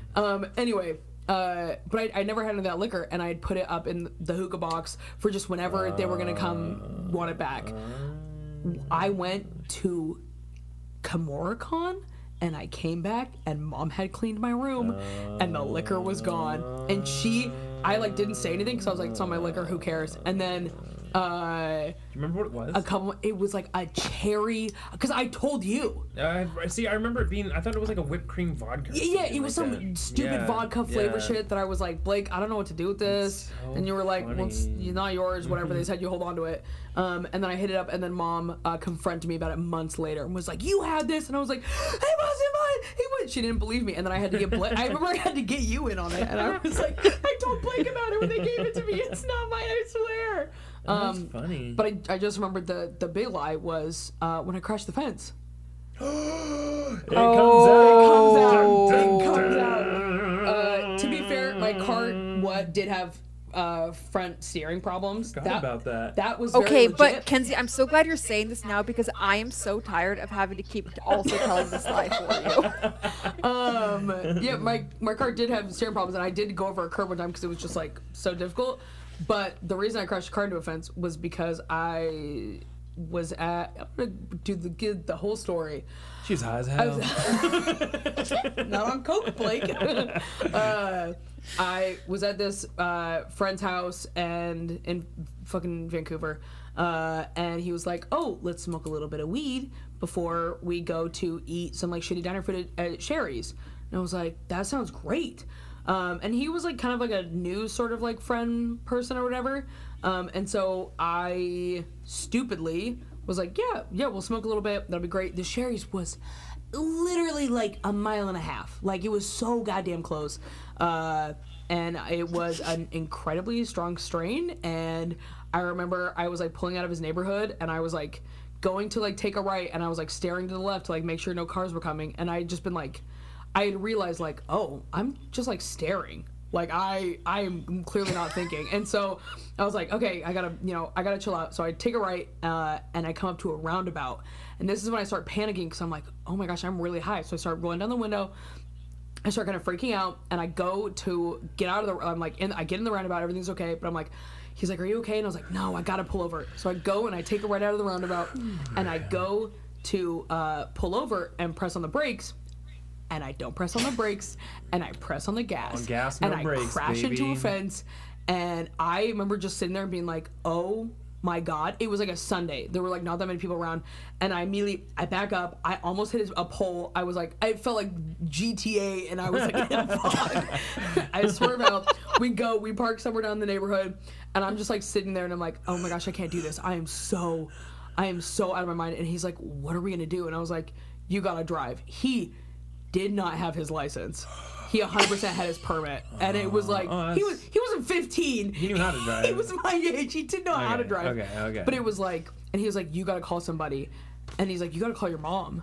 And I was high as a kite, had to call Mom and be like, Mom, I just crashed my car. And she's like, what? She's like, are you okay? And I was like, yeah, my power steering and like yada yada yada. And she was like, okay, but you're good? And I was like, yeah, I just pulled away. And she was like, all right, well, I'm glad you're good. Like, we'll figure it out later. We drove to like a Starbucks parking lot and just sat there for like 2 hours and drank a bunch of water while the rest of the high left. And then I had to drive back over to Portland, and it was like my fog light was hanging out. Like, the front of my car was so fucked up. Goodness. It was so fucked up. And it's funny, too, because I really could not think of a lie. And then I remember that's the biggest lie that I've kept so deep. Was that That's so funny. And the problem is that Ken's that's like pretty recent. What? It's like I feel like that's a pretty recent lie. Like Mom could still be mad about that. She can still be mad about it, but it's also it ruined weed for me. I don't smoke weed anymore, and I haven't smoked weed since then. Also, that was like what, 6 years ago? I was like 21. 7 years ago? 22? 2016. So 7 Kenzie, years that was ago, way yeah. too recent. I can't believe you confessed that. I mean, it's the only lie I got. I remember too in high school, Mom would give me gas money. She'd be like, "Use this for gas." Your siblings would lie to me, and they would take $20. They wouldn't use it for gas. And I'd do that. And I'd be like, "Okay, Mom." And guess what? I would use it for gas because I wasn't a dirty dog like the. Oh, you would. I would. You would use it for gas. Yeah. What did I use it for? I don't know. Slut. McDonald's. You had to go to class. You had to go to I class. was and taking it McDee's. straight to the strip club. I spent it on those Graham Buffet CDs that Austin Mitchell was snorting coke off of. Anyway, Mom, that's the big lie. Can we delete this? Anyway, I feel bad, but don't worry, Mom. The good repercussion was I had to pay for my car to be fixed. They got the fence fixed because it was part of an apartment complex, so it wasn't like one person had to pay for it. She can't smoke weed ever again. She can't drive ever again, Can't really. smoke weed ever again, yeah. She doesn't dare Okay, drive but these also, days. it's not a lie, but it is something that I think is funny between me and Mackenzie, is that Mackenzie's window, when she lived in the blue room in the Cayuse house, was just like a portal of mischief. We were passing illicit substances through that window. I was climbing in and out of that window at late hours of the night. Seriously. That was a window of sisterhood. It was like 16-year-old Scout so and like funny. 13-year-old me, and she's like, take this machete and put it in your closet. And I'm like, what? Also, Scout, didn't Corey Holt show up to that window too? What am I tripping about? Didn't Corey Holt show up to that window one time? It's crazy that Scott invited Corey Holt over to our house. Yeah, I feel like I caught him like out in our bushes in front of that window Yes, one time. you did catch him in the bushes one time when I was okay, Mom. I snuck out many times. Yeah, I'm you were so trying to sorry. sneak I him should not. Which is crazy. I But yeah, never but snuck Blake out. again caught me and was like, "Why is Corey Holt in our bushes?" Funny shit. Yeah. That And is I was like, "It's fine. It's fine. Oh, I'm 16, Blake." I can now also finally talk about this too. There was one time, Mom also thought I was lying.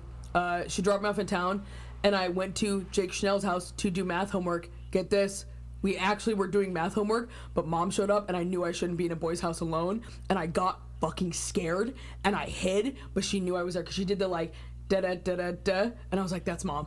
Oh my god! And then Mom was like, "You're so dead," and I was like, "Oh my god!" She's like, "If you're doing math homework, why were you hiding?" And I was like, "Well, 'cause guilty conscience. I knew I shouldn't be here." Yeah. But I is was funny. actually doing math work, Mom. So I hope that makes up for me actually. I mean, I feel like Mom probably So had Mackenzie, a slip of Okay, the gas. Mom. Anytime I lied to you, there were definitely It was drugs involved, and because I I was love you. not doing good things. Just so you know. And you caught me many times. And yeah, I was usually at a stranger's house getting high. Wow. So sorry. Oh, you're way worse than me. Whew, makes me feel good. Hey, I think all of our lies involve drugs at some point. Yeah. Did they? Yeah, I think Well, I guess weed's a drug. the Christian school, and I guess like just not only the Christian school, but just the climate at that time really shamed drugs out of. I mean, we're coming into an age that's so much more accepting of drugs with like weed legalization, and I mean, there's even like ecstasy and ketamine therapy. Mushroom therapy, psilocybin therapy. So we're definitely in a culture right now that leans more into embracing drugs. But I'm not cocaine by any means. But it's funny that all of our lives like had something to do with like drugs are so forbidden. But I think that was part of the Christian school too. It was like sex and drugs were like two like big like Your way of rebelling. Yeah. I mean, Mom caught me twice. One time I said I was at Hannah Inskeep's house, but I was in Corvallis getting high. And then one time I said that I was staying the night at Alan's house, and she called Alan's mom, and I was not there. And I was with Trevor getting high. Trevor O'Hare. Yeah. Dirty Trevor dog. O'Hare. Then you got high. Then you got high. Yeah. So, I mean, she had reason to be suspicious about Mackenzie because that's what she went through with me. Hey, but I didn't do anything. Yeah. I know. Yeah, you fucked it up because I didn't fuck it up for you, Scout. Oh. Really that much. And And there's- then Mom got suspicious because of you, and then you fucked it up for Mackenzie. You could have kept the ball rolling in between. But so see, that- here's the thing is, I knew that, like, Mom caught me at, like, some low-level things, right? Which is why I was able to pull off the big lie, the big heist of Portland. Stunned. It's because she thought that she had caught the worst of it. She didn't catch the She still doesn't know the She worst thought- of it. she thought I'll low never tell her the level. worst of it. Anyway, I remember there was this next one time. question. Well, it reminded me of drugs too. That reminded me of one time Lindsay McNulty had a party at her house when her mom was gone, and I went to hang out, and it was a lot of smoking weed and a lot of drinking, and I was like, I do not want to be here. I cannot call Mom because Mom will get personally involved because it's Lindsay McNulty. So I called Dad, and Dad showed up at like 1 o'clock, and he was pissed. But Dad showed up and he took me home, and I don't know if he told Mom about it. But what a G, because I was like, Mom's gonna shut this down. I don't want to like be a dick till I get, because Lindsay was like crying on the couch or something, and I was like, I hate this. I do not want to be here, and I was perfectly sober, and I was like, Dad, please, and he was like, oh, fine. I was like, thanks, Dad. Oh, Dad, if it's inconvenient, it's fine. Just leave me here. You know what? This isn't really so much a lie, but it does have to do with drugs. I just want to tack this story onto the end because I think it's funny. The drug era. So yeah, well, when Andrew Wilson was living out at his grandparents' house at the Rim, Scott, which I think you had been out there during some of those parties, hadn't you? The Rim? A couple of them. I forgot about No, I went to one party out there. It That's was a okay. I thought you had been there at party. least once. But Andrew used to, like, we had his 21st birthday party out there where he had like a Whoa. ton of booze.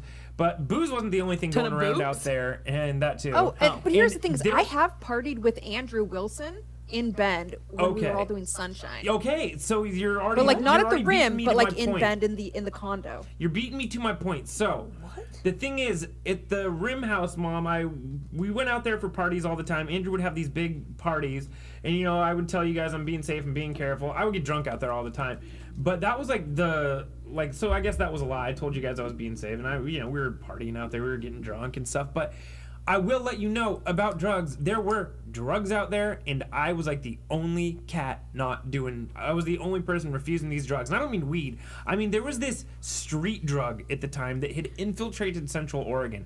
It was called Sunshine. So Sunshine was the name that they called it, at least. It was sold as a plant fertilizer imported from China. But that's just what it was sold under. It was really like some designer drug. Anyway, and everyone else there was doing it. I'm talking...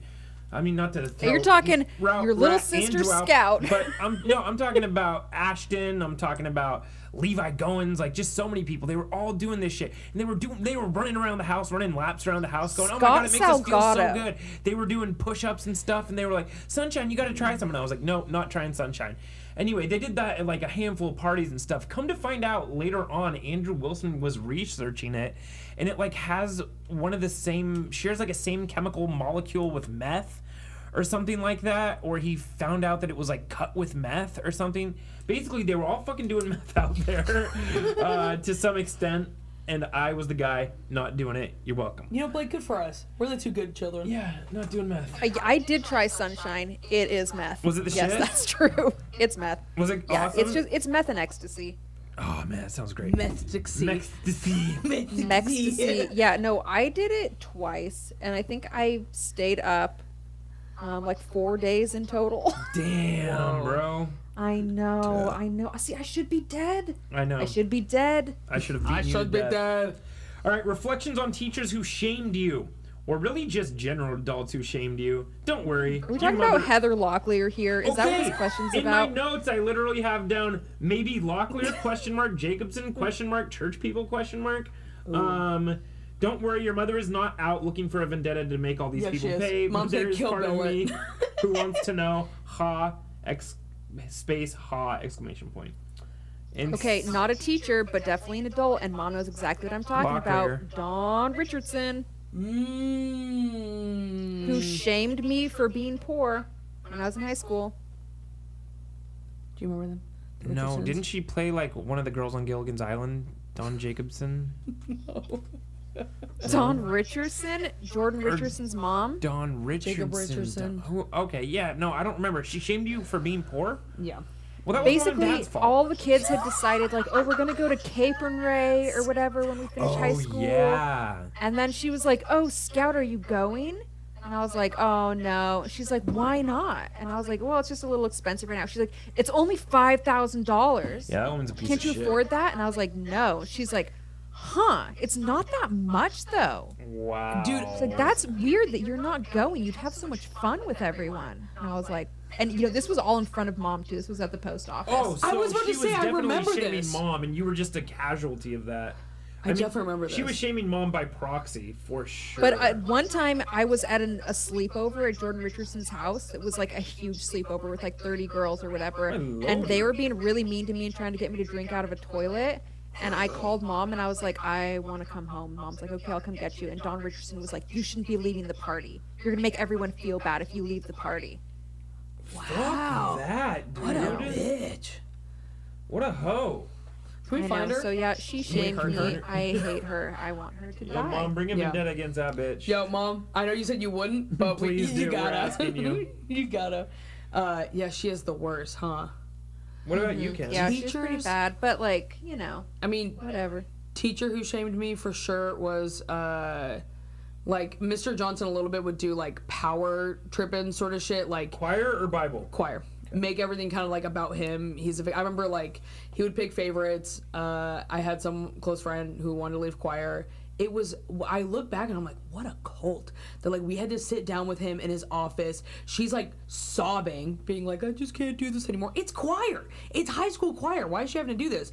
And then Lindsay and I were there, like, comforting her. And he, like, twisted to me and he's like, well, why are you here? I'm like, here to support her. Like, she's clearly, like, emotional, like, and she's my friend. And he's like, this feels like it's personal against me. And I was like, dog? Literally, it was just, like, so weird, manipulative. And then adults who have shamed me, she used to be the choir teacher for the high school. Maddie Summers' stepmom. I remember one time, it was after the Fall Out Boy concert that they took me to. I remember one time she made me feel really uncomfortable because I was like the only kid my age with boobs coming in. And she made me feel really weird, and we had like gone to a shopping mall and was like, I don't know if any of these clothes are like gonna fit you. I was like a 5th grader. Like it was like so weird, yeah. Those are the ones off of the top of my head. But Scout, let's talk Locklear, eh? Yeah, Locklear fucking told loved me me. to just mouth the words in the back row because my voice wasn't very good. Oh yeah, and she wouldn't even let me play third chair on recorder on Hot Cross Buns, the dumb bitch. Remember we used to go to her house? To get, like, That was a lessons and shit? weirdo. Yeah. Yeah, I did not like her. She was just like, she had an anger problem too. Her and Mr. Price would have been a great couple. They still could be, probably. She was just, I think don't she's know dead? how old she was. Like when I was that age, she seemed like 50 though. She seemed old. All adult. She could have been 28 for all I know. But like when you're that age, like She with that pixie looked like haircut. a wooden puppet. I don't know what her age is. A wooden puppet. like a wooden puppet. She did look like a wooden puppet. She did. She looked like one of those Mr. Rogers puppets from the King's Land or whatever. Yes! She looked like King Friday. Yeah, that was it. So she probably didn't have an age. She probably was a puppet. Anyway, I did not like her. And Mr. Jacobson, too. He came from that military background. He was my 5th grade teacher. I don't know if y'all remember him. But he was very, get a hold of your emotions, was like his catchphrase. Ew. And he was just a dickhead.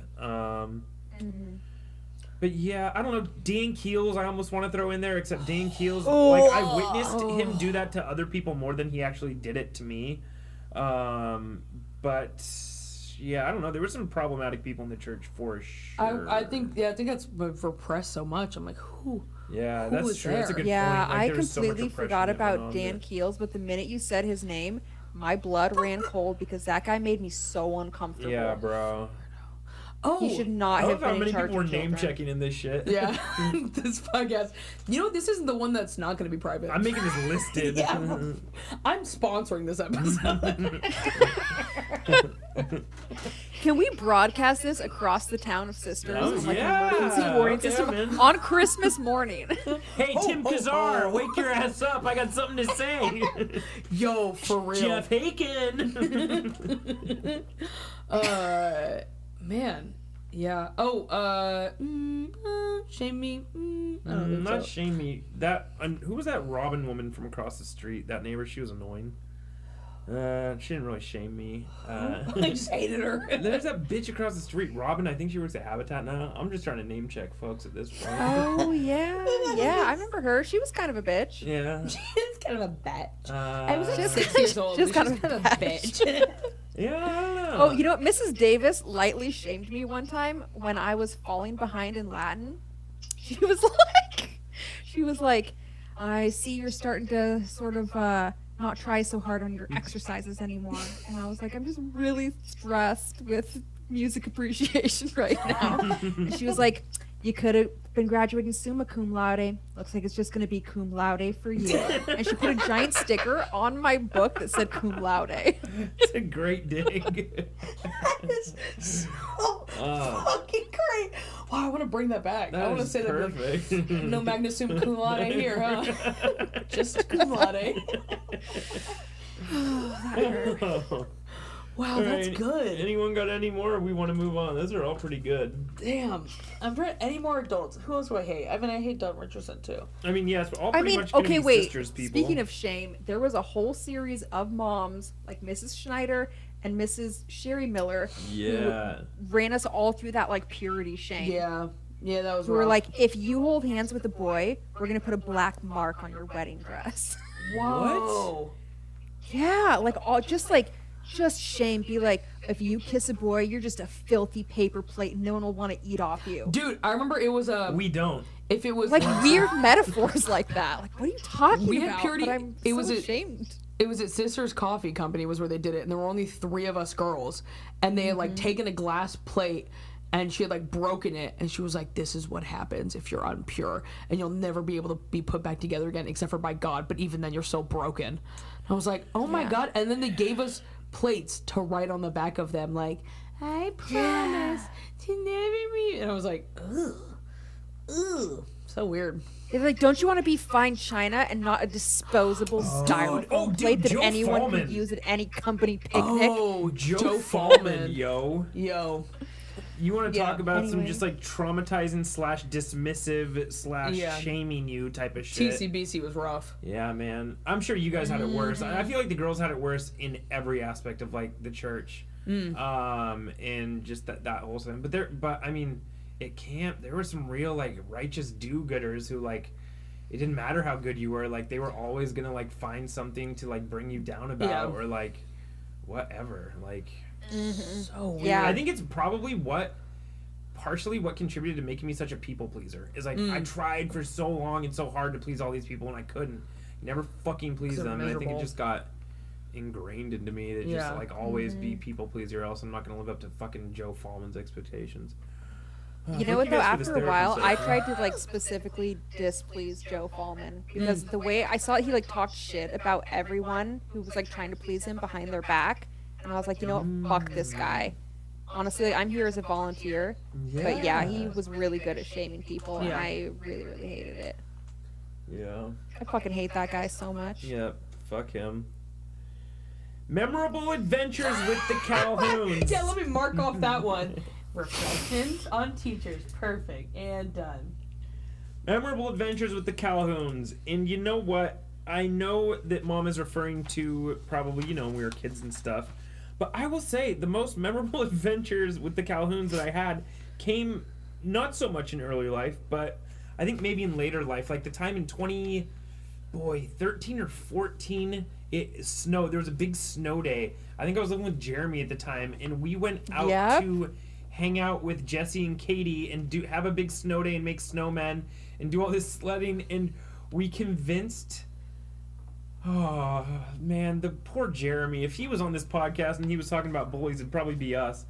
But we convinced him that Jessica Calhoun liked him, and then she pretended to yeah. like him, and she called him Jerry instead of Jeremy, and she just like teased him the entire day, like that she liked him and stuff, and it was just very, I don't know, I just remember that whole weekend was so much fun, also so much wrapped up in a blur with But also, Katie I and have another Jesse side of and- that story for you, Blake, from the Calhoun's perspective. What? Oh, I'd love to hear this. Apparently, Carl and Dave were super annoyed at you and Jeremy because you were eating all the food. We were hungry. Actually, you know what? I know, they were like, Jessica was like, my parents were like, they show up to our house and they eat all of our food and then leave. Well, Jeremy had a monstrous ravenous appetite, and I remember we Yeah. stayed out in the White Barn on one of those nights to like sleep in the White Barn. We took a rack of PBR out into the top of the White Barn. We were sleeping in the hay up there, and in the middle of the night, Jeremy goes, I need to go get something to eat, guys, and walks his ass all the way back through the snow Wow. to the Calhoun's house just so he can get some chips and guac, and then brings it out to the White Barn, and that guy ate all the fucking That's crazy. Yeah, I'm sorry to the Calhouns for that. I didn't. What can I do about it? That The guy's was a my fucking beat. monster. Yeah. Like he. Yeah. Remember when Jeremy would eat marshmallow chicken at the Cornell house? He'll eat everything, dude. Marshmallow chicken. He would cook, you'd microwave chicken like chicken legs and marshmallows in the same bowl. And then eat it. I remember there was this chicken that we had put cat medicine on, and he didn't care and mixed it into a salad.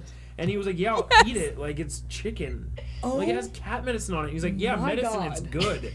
You know, like, I guess, man. Like, You know what though? Psycho. Jeremy probably has an eating disorder. He has a smoking weed disorder. I can guarantee you that much. I talked to him recently. Really? Yeah, I hit him up over text on Halloween, And you he, said- he randomly responded to me. And you said, boo. Essentially. What did he say?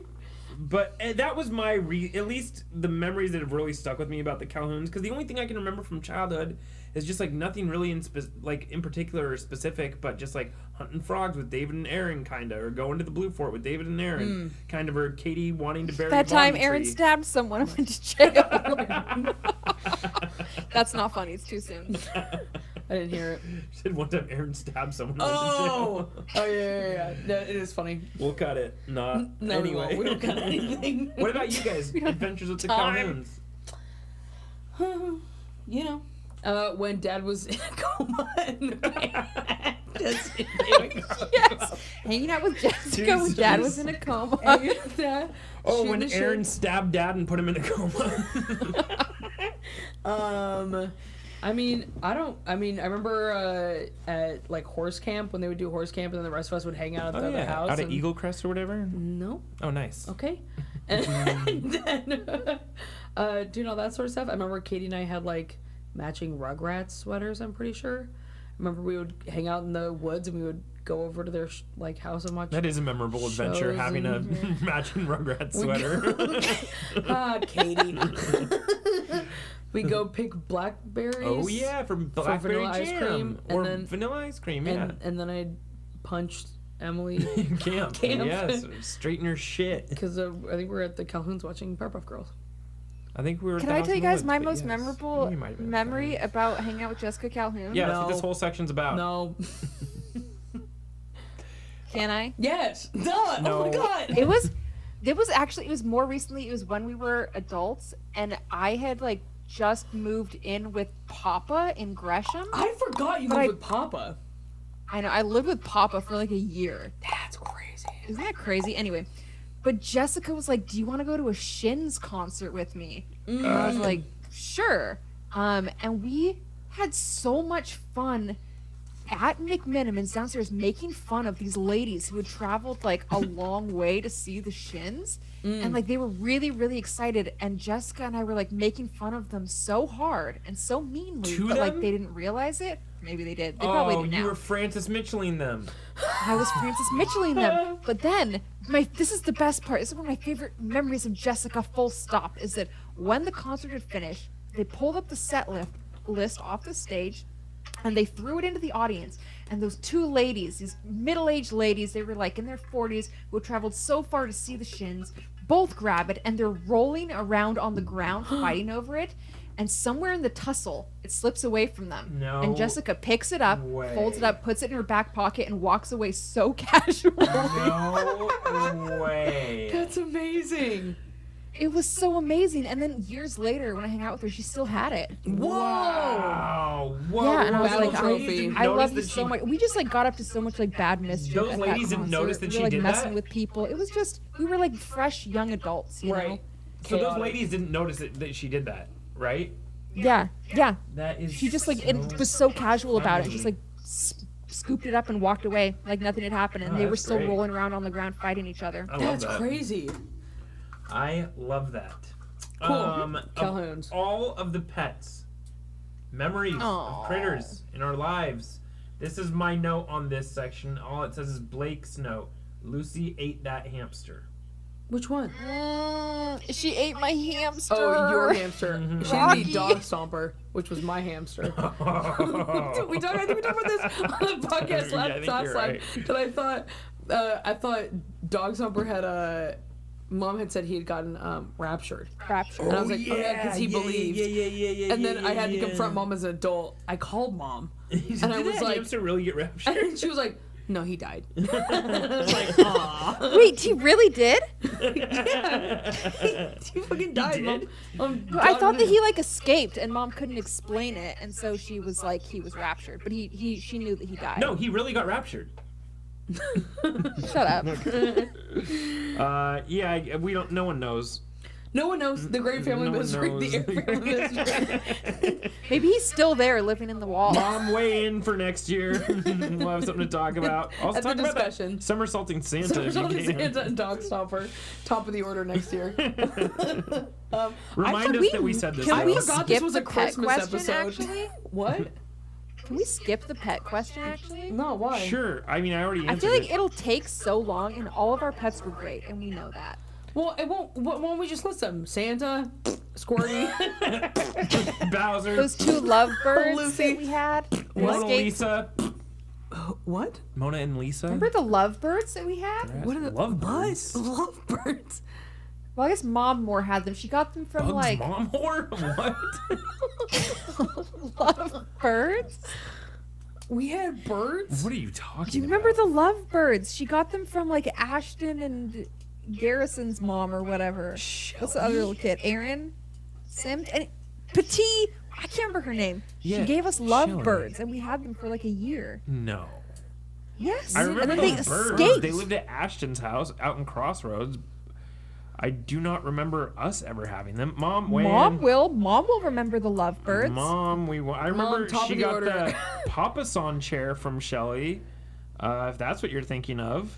No, I'm thinking of and I remember there was a male and a female, and one time Mom put them in separate cages and put one in the kitchen, and they would sing to each other back and forth between the living room and the kitchen, and it made Mom too sad, and so she put them back in the same I room think someone together. has some falsified memories. This Yeah, is I like think- from a movie or a dream state or How many something. drugs did you do? Yes, I did a lot of sunshine. No, Mom will remember the lovebirds Where in the for sure. Where in the kitchen would she put a cage for a bird? On top of the fridge.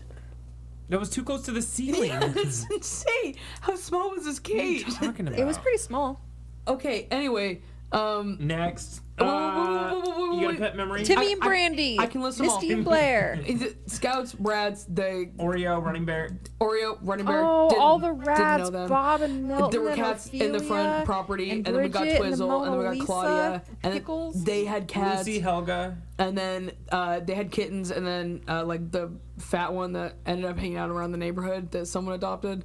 Remember? Louie. Louie. Bluey. That Justin Doyle adopted. Justin Doyle adopted the fat, dumb one of Twizzle's litter. And then Chocolate Deborah. Chocolate Deborah. Is that a thing? The name for stupid cat. I like it. Chocolate Deborah. Yeah, you must have because you named it. That was good on me. And then yeah, Helga, and I think that was it. Scott, can you name any more? Olaf. Oh, fish. Did we have a snake? Did we name fish? Mom had so many fish. One time I took a lizard out of the wild and kept it in a tank for like 3 days, felt bad, and let it go. Rightfully so. Good for you. All right, well, Mom, Great. I think that was the question, right? Name all the pets as quick as you can. Funny grandpa anecdotes. There's nothing Okay, funny about I him. have one. This is what I got, and we can springboard off of pets. Number one, how he What? always Was he a pet? how he always called Helga girl instead of girl. He would go, that's a good girl. Go. Girl, yeah, girl. He always Good called go. That's a good gull, like gull, like seagull. It's a good gull. Anyway, Good Do go. you remember the Beatles? What is this? Good gull. Anyway, Was that it? Was that really funny? no. The funny thing to me was I couldn't. It's more funny that I couldn't figure this out. But there was this time that Jeremy was coming over a lot, and then Grandpa referred to us as like partners, and he'd be like, "Hey, your partner, blah blah blah blah blah blah blah," or your partners. I was gonna So see if your progressive. partners would blah blah blah blah blah blah blah, and I couldn't figure out if he meant partner, like that's how they used to say like friend back in the day, Yeah. or business partner, or if he just assumed that Jeremy and I were gay and he was being super progressive about the way that he addressed us. I don't think that's it. But I've ruled out the last possibility. I'm sure it was just like, but the first time I heard it, I was like, does he think we're gay? Like, he's calling us No, like because think partners. of Jeremy or what? followed you around like a little Sensitive and minion, progressive you of him. know? But yeah, he called me and Jeremy partners. I'm trying to remember what One of else, my like, favorite thing grandpa to anecdotes. something funny that makes me think of Grandpa is sometimes I'll say mock, impersonate. If I'm trying to piss Chris off, sometimes I'll walk really slow. I'll do it. I haven't done it in a really long time. I did it like once to Chris. Walk. And he was like, "What are you doing?" And I was like, it's my old grandpa. And I did it to someone else recently too. Where it's that like I did to Ellie. That's what it was. That like bow-legged, incredibly slow, minuscule steps. It was Ellie that I really liked because we went grocery shopping. She had the kid. And I was just that dumb bow-legged walk everywhere.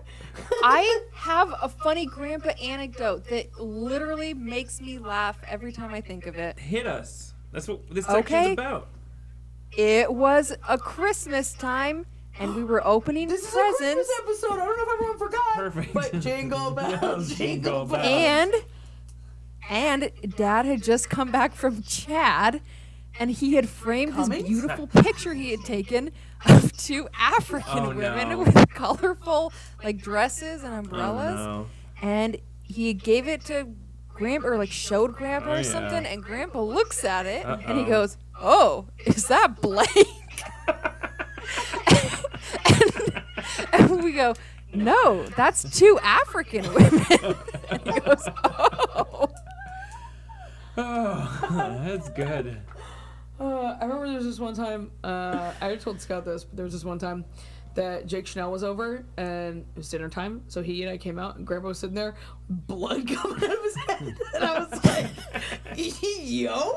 And Mom was like, hey, he just fell down, it's good, we're gonna fix it after dinner, and I was like, badge him up. And Jake Chanel was like, the hell is this? And I was like, yeah, just don't worry about it, and he's just like, bleeding, he's like eating mashed potatoes in the chair. I was like, oh my god.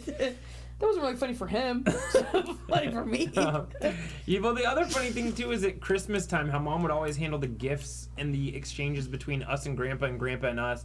And everything was in her handwriting. I mean, he couldn't have been that stupid to not know, like, yeah, I didn't go out and pick out this, like, $55 flannel for you from Pendleton. Like, right. And then have Mom just write the tag for me. You think a flannel from Pendleton's $55? Okay, it's back like $95. Back then is all I'm saying. Well, yeah. It was Walmart flannel. I got news for you. Gifts from Grandpa, too, as long as we're on topic of Christmas. And it would be like, this is a Christmas episode. I know, that's what I'm saying. I mean, you know, Grandpa didn't go out and buy you your Pokemon video game or whatever. Grandpa could have walked in an aisle. I know. It's just so funny but I do remember a Christmas gift in the gifts we receive versus like what Grandpa was even capable of like thinking that we might have wanted. Right. No, but Grandpa one time did give me $50 bill for Christmas. He said, "Here you go. Here's a $50 bill for Christmas." And you know what I did with that $50 bill? Weed, something drug related. What? No, I went and got my nose pierced, and then I came back home and I showed Grandpa and I said, "This is what I did with the money you gave me." And he gave me this bewildered look of disappointment that's burned into my memory, where he just he was silent. He didn't say anything. He just stared at me. With his mouth open. He was so upset. Yeah, Scott, you should have read the room. Wow, that's beforehand. So funny. You should have just like bought a teddy bear and just pawned it off as that. Yeah, or shown him literally anything that you already owned. He's never been to your bedroom. You could have just gone in there, pick up a blanket. All right, guys. For this next section, I would like to introduce it. I'll read it just as Mom wrote it. Oh, and now you've been introducing every section. And now, I actually introduced the first one. Shut the fuck up. Oh my god. And God. now a story from Scout. Okay, what Scout. she has learned in the past year about our French ancestry. Also, what words can you say in French? I will say everything that I can say in French. I really don't know what it means. C'est tout fini. Like I don't know what it means. Are you finished? Okay. It now means I know. that. Are you done? Yeah. Well, now I can't say I no longer don't know what everything means. Well, that's the true question. I'm sorry, do you not know the word baguette? Croissant. Scout, what do you know about our French ancestry and what words can you say in French? Désolé, j'apprends le français, mais Québec. je ne suis pas encore très bon. I have to return Je sais pas. J'ai une leçon de français chaque matin. Non, chaque semaine. Check my pants. Avec Frank ma Sinatra. mère. Mais je ne sais pas Check beaucoup. my pants, Frank Sinatra. Shatty daddy. Daddy. Shatty Daddy. Santa, Shatty Daddy. Scout, what do you know about our ancestry? Yeah, Scout. It's not good. Not great. Not looking good. It's not looking good, guys. It's not looking good. Not good, Mr. Muir. Not good. Well, I mean, there's not. I don't feel like I've learned really that much about our ancestry that we don't already know. Although I have been digging into it more. But there's not much to say there. Although here's what I suspect. Mom's Grandpa digging that. would briefly mention something that he called the French-Canadian Mafia. Oh, yeah. Okay, now we were like, that doesn't exist. You're insane. You have dementia.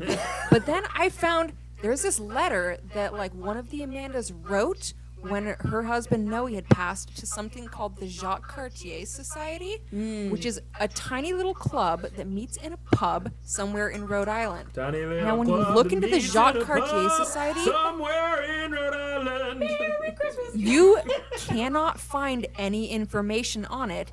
And if you reach out to them, they're going to be very cryptic and be like, "Well, who's asking?" Interesting. That's way cool. You can actually.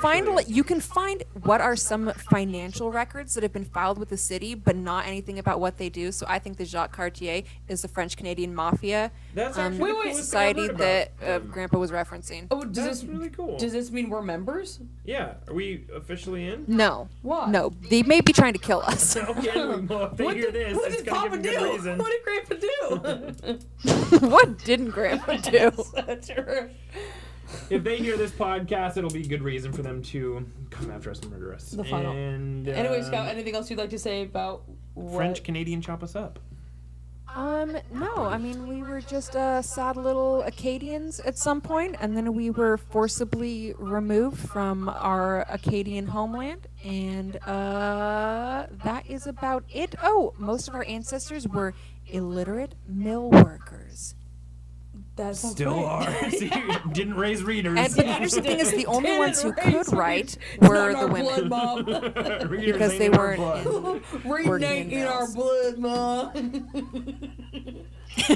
Mom. They were not readers, they were thespians. Girl. Thespians in the bill. No. That's what the bill was. It's an underground theater.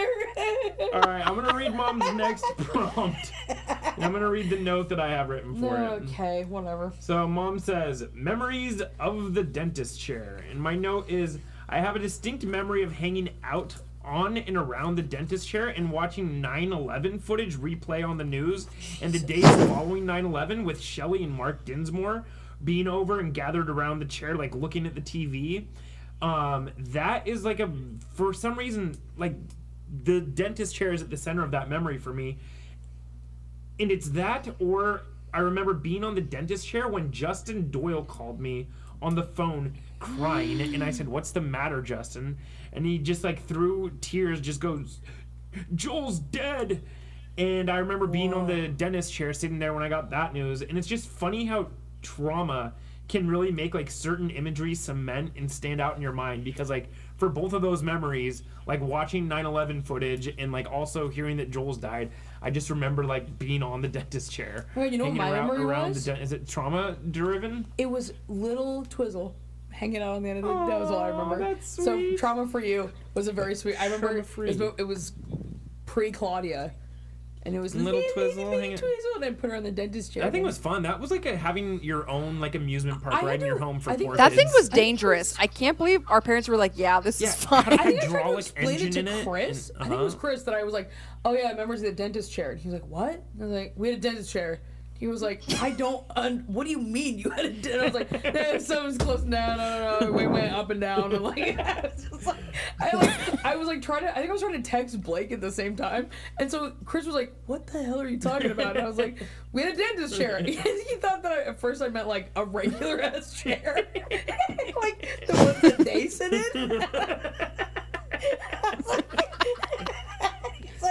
I was like, no, the other ones. And he was like, so weird. I have realized there have been weird things that, like, I also did mention to Chris one time that we had We had a wheel in our garage, like a clay pottery wheel. Oh, yeah. And I mentioned that to him, and he was like, "What are you talking about? You have one?" And I was like, "Yeah." It's just like weird things. I'm like, we had a pottery wheel, a bunch of clay in our garage, and also a dentist chair. Yeah, we did have.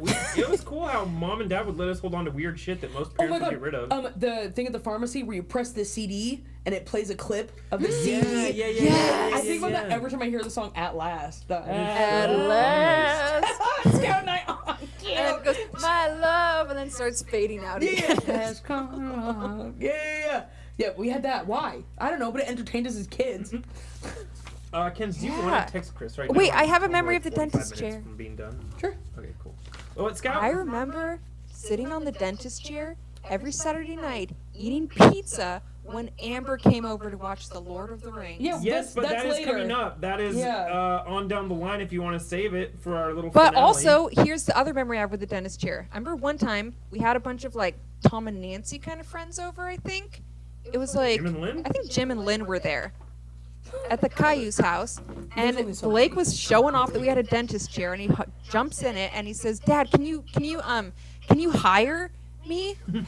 And Dad's like, "Make it go up." And he's like, "Yeah." And Lynn was like, "Hire him? You wouldn't want to hire him, Stu." Yeah, you good. idiot. That's good. You illiterate mill worker. Hey, what can I say? But that's being.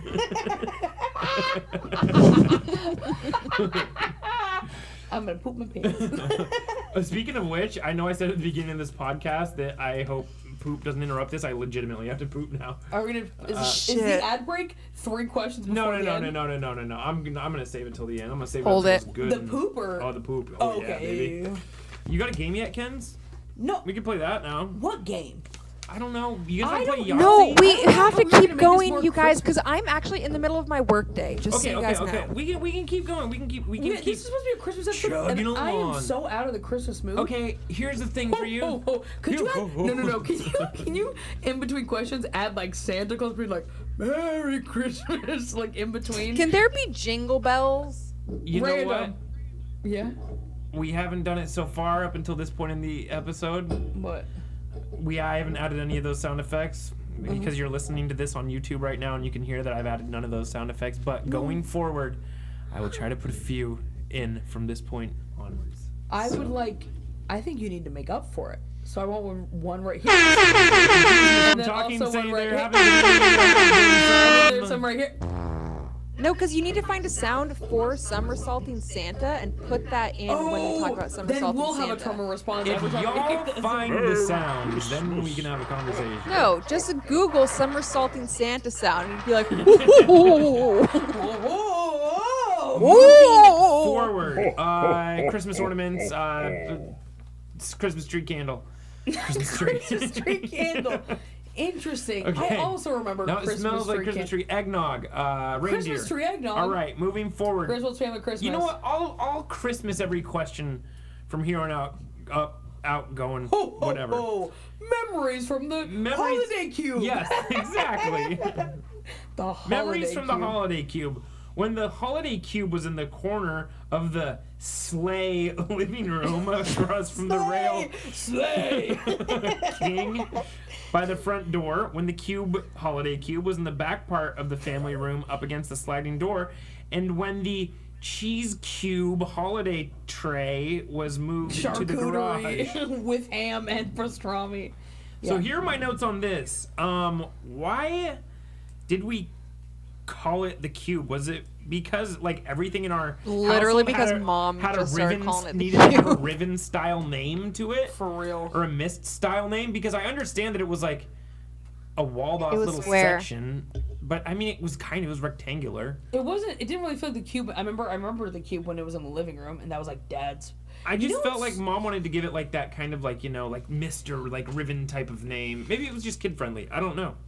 Yeah, she wanted to call it Dad's Mom, you shit can corner. weigh in. Dad's shitting corner.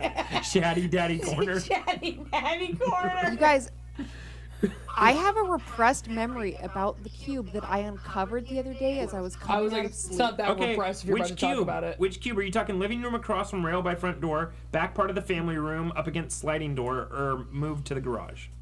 Garage. Okay. There was a side garage door Yes. that I blocked out of my memory. What? And then at some point, it got covered up Yes. when we put the cube in the garage. And then at some point, it disappeared entirely when we built Grandpa's addition. Yes. Where did that door go? It went away. I mean, I don't know what more there is What? to say. Yeah, when Grandpa's addition got put on, they walled off the whole thing because it couldn't be there anymore. They needed to, like, structurally, they needed to, like, I didn't even it. get to say goodbye. No? Is that what this is about? Is that This what is all this leading up to is this. about? This guy didn't say goodbye to the door for which of the fucking. I didn't door even dog. tell the door that I loved it. Take your ass to the door. You dumb. forgot about it for 20 I years. forgot about the door for 20 years. You traumatized that door by not saying bye to it. You should be the one who's sorry. Yeah, you should apologize to it. Yeah. It's not even there see? anymore. There's no one to apologize Shane. to. What? What? I can't apologize to the door. It's not there. All right. This has been riveting. So, Riveting. Mom, about the cube when it was in the front room across from the rail, I think I remember like Fonzie and Sticks helping to set that area up. I can't really remember. The font? Yeah, good old Fonz. Maybe you can weigh in on that, Mom, and let me know. Sliding door cube. I have a couple distinct memories in there. I remember finding out I was colorblind in that cube because I was putting a title on a video of Man's Darkest Hour. Classic. And Andrew said, Now make it that's a blue. classic. Andrew said, make it blue, and I had made it purple, and he said, what the hell? Then I took a colorblind test. You idiot! So I found out that in that cube. I also remember Andrew Wilson showing me Wikipedia for the very first time, and I was floored in that version of the cube, and I was like, what? They just have everything? You can type anything in, it'll tell you about it? Also, I blew my fucking wrist up with that dry ice shit. Yep. And I remember sitting over in that version of the cube when it was near the sliding glass door, in sending out that video to a bunch of like early viral video sites on, yeah, I was gonna say E-Bombs World. Yeah. It fucking got featured on MySpace. Every day Yeah. MySpace had 2 videos on its front page that were the featured videos. It got up there. Like, it got around. Yeah, I was on Chris about that the other day too, actually. And then the garage cube, I have so many memories, like smoking hats, I guess, and poker and editing and filming and making music in the early days. Christmas. And writing songs for Salad Battle of the fingers. Bands. Salad fingers. Writing songs for Battle of the Bands out Cat, there with I'm a Wilson. kitty cat. Doing homework. I remember I had one of the worst sicknesses of my life, and I was sleeping out on the couch in the cube trying to get over it, and I had ordered an e-cig secretly behind yours and Dad's back, like when e-cigs first became a thing, and it like live omission, and it like showed up that day, and I remember just being like dog sick trying to smoke this like what was essentially an early vape prototype out in the cube. Blake was the experiment. I was the the experiment for rat in the Alphars. cage. What I also remember, sleeping out there for Christmas. I remember, I think Tim stories. we yeah. would watch. I would watch like movies out there when I was in high school with my friends, or we would all hang out out there. I remember. I think I vividly remember a Scout. Were you in the cube on your 16th birthday with the kidney stone and crying? No, I wasn't crying, but I was sulking. I didn't have a kidney stone. I was out there watching V for Vendetta with Kaylee Francis and being mad that I couldn't see my Trout Creek friends That's what it was. on my 16th birthday. But I thought your 16th birthday was also the year that you had the kidney stone and Kaylee Francis. It was later in the year. Oh, okay. It was in the 16th year, not for your 16th birthday. Yeah, I Yeah, remember it that. it wasn't a birthday present. Yeah. But do you remember the cube before it was the cube in the early days when it was just a couch and a little This Nintendo fridge of soda? TV and we'd eat Otter Pops in the dark? Yeah, Otter Otter Pops and Pops Frigid Soda and play Fantasia. Ocarina of Time on the little Ocarina? TV. Yeah, Ocarina. Ocarina. And drink purple soda. With Wilson, yeah. Purple soda with Wilson, and Wilson would help us beat. I even remember when they used to park the car, like there was enough space to park the car in the garage. Oh yeah, we remember we would sleep in the car. Like we're gonna camp out in the car, Nope. but we'd always Oh, come back inside after a yeah. few We don't. hours. We wouldn't do the in the car in the garage, but we'd do like the van. We'd be like, I'm gonna go Really? camp out in the car, Oh, and we'd okay. do we'd take the Oh, in the Suburban. yeah, and we'd take Yeah. like old like soda bottles and we'd fill them with hot Filled with water. hot water. That's Yep. cool. Mom and Dad let us do that. Well, they were like, "You're not going camping. You're 7 and you don't actually want to go camping. So go sit outside, and then when you get cold and miserable, you can come back in." I guess that was one of the benefits to growing up in a small town, because you couldn't do that in a city. Parents would be too worried about you getting kidnapped or something. And in an unlocked car outside of your house, like Colin could never do that. Right. Mainly 'cause... That's the problem, is they let Colin do that. Look how he ended up. What were you gonna say, Colin's Ken? great. I don't remember what I was going to Colin. say. It probably wasn't important. I don't think I have anything important to say ever. Yeah, and that would be proved by this podcast. Okay. Oh, the next one actually, it reminds me too, because I recently went and spent time with a 5-year-old and a 5-month-old, and I was like, man, this is miserable. It wasn't miserable. I love those kids, but it was also like, man, there are a lot all the time. They're constantly talking. They're constantly chit-chatting, and I it makes me think back to when Mom used to just like ignore us when she was on her on the computer, and we would be like, "Are we going to Disneyland?" And she'd be like, "Yeah." And we're like, "Oh, she said it." And we took her word for law. We're like, "We have to go to Disney. You said it. We have to go to Disneyland." And she's like, "Yeah." And I'm like, now that I've been around kids, I'm like, so true. It's so true. So real. I feel bad for moms sitting through all of those plays that had no ending. Oh my word. We're thespians. Yeah, we're thespians. Life is a play. We're mill worker thespians. Working illiterate thespians. You guys, you know what you should do? You should do, because we're thespians, you should do a remake of your guys' Runaway video for Christmas. Whoa. I would love to do that. version. How? Yeah, we should do that. I actually ran away to North Carolina. I know, yeah, that is true. Scott's big runaway. Mom's waiting to stab you with a knife when you get back. But she'll make you pancakes, maybe. Would you like some pancakes? Mom, if you can remind us over Christmas, we should pull up that video and watch it. It's on YouTube, the one with Mackenzie's commentary over it. It's so funny. Because it's dead silent, just me laughing it's so at it. funny. Oh, I It's love not that funny. The next item on the list is mistletoe in cyan memories. And cayenne is what I In put in my meat cyan pie. stocking memories. Mistletoe and cyan stocking memories. I don't have any. So I was gonna say, Besides mom just just constantly having to plan Mysterium. Well, and then can you stop? The vibrations will pick up in the microphone. I'm if you fuck goofing around with over them too here. much. I'm goofing around. She's new Please boot getting goofing. mad. I'm goofing. I remember playing Raven and it being too hard. Same with Guru. Mist was so hard too. I vaguely remember. Didn't Mom take us to a Mysterium I was gonna one say, time? yeah, the thing, that was what it was called, Mysterium. I was saying I could just remember going up to the conference that one time. Because Mom, I think, helped start Mysterium Well, I guess, or some no, I baloney. think Mom was a moderator of their chat room, their online chat room or something. She was always over in the corner of the kitchen, moderating some Mom was online a mod? activity. I think Mom so. was an original Discord I believe mod? so. I believe Oh, so. no. Was. Oh, And you know jeez. what? I feel it so hard now.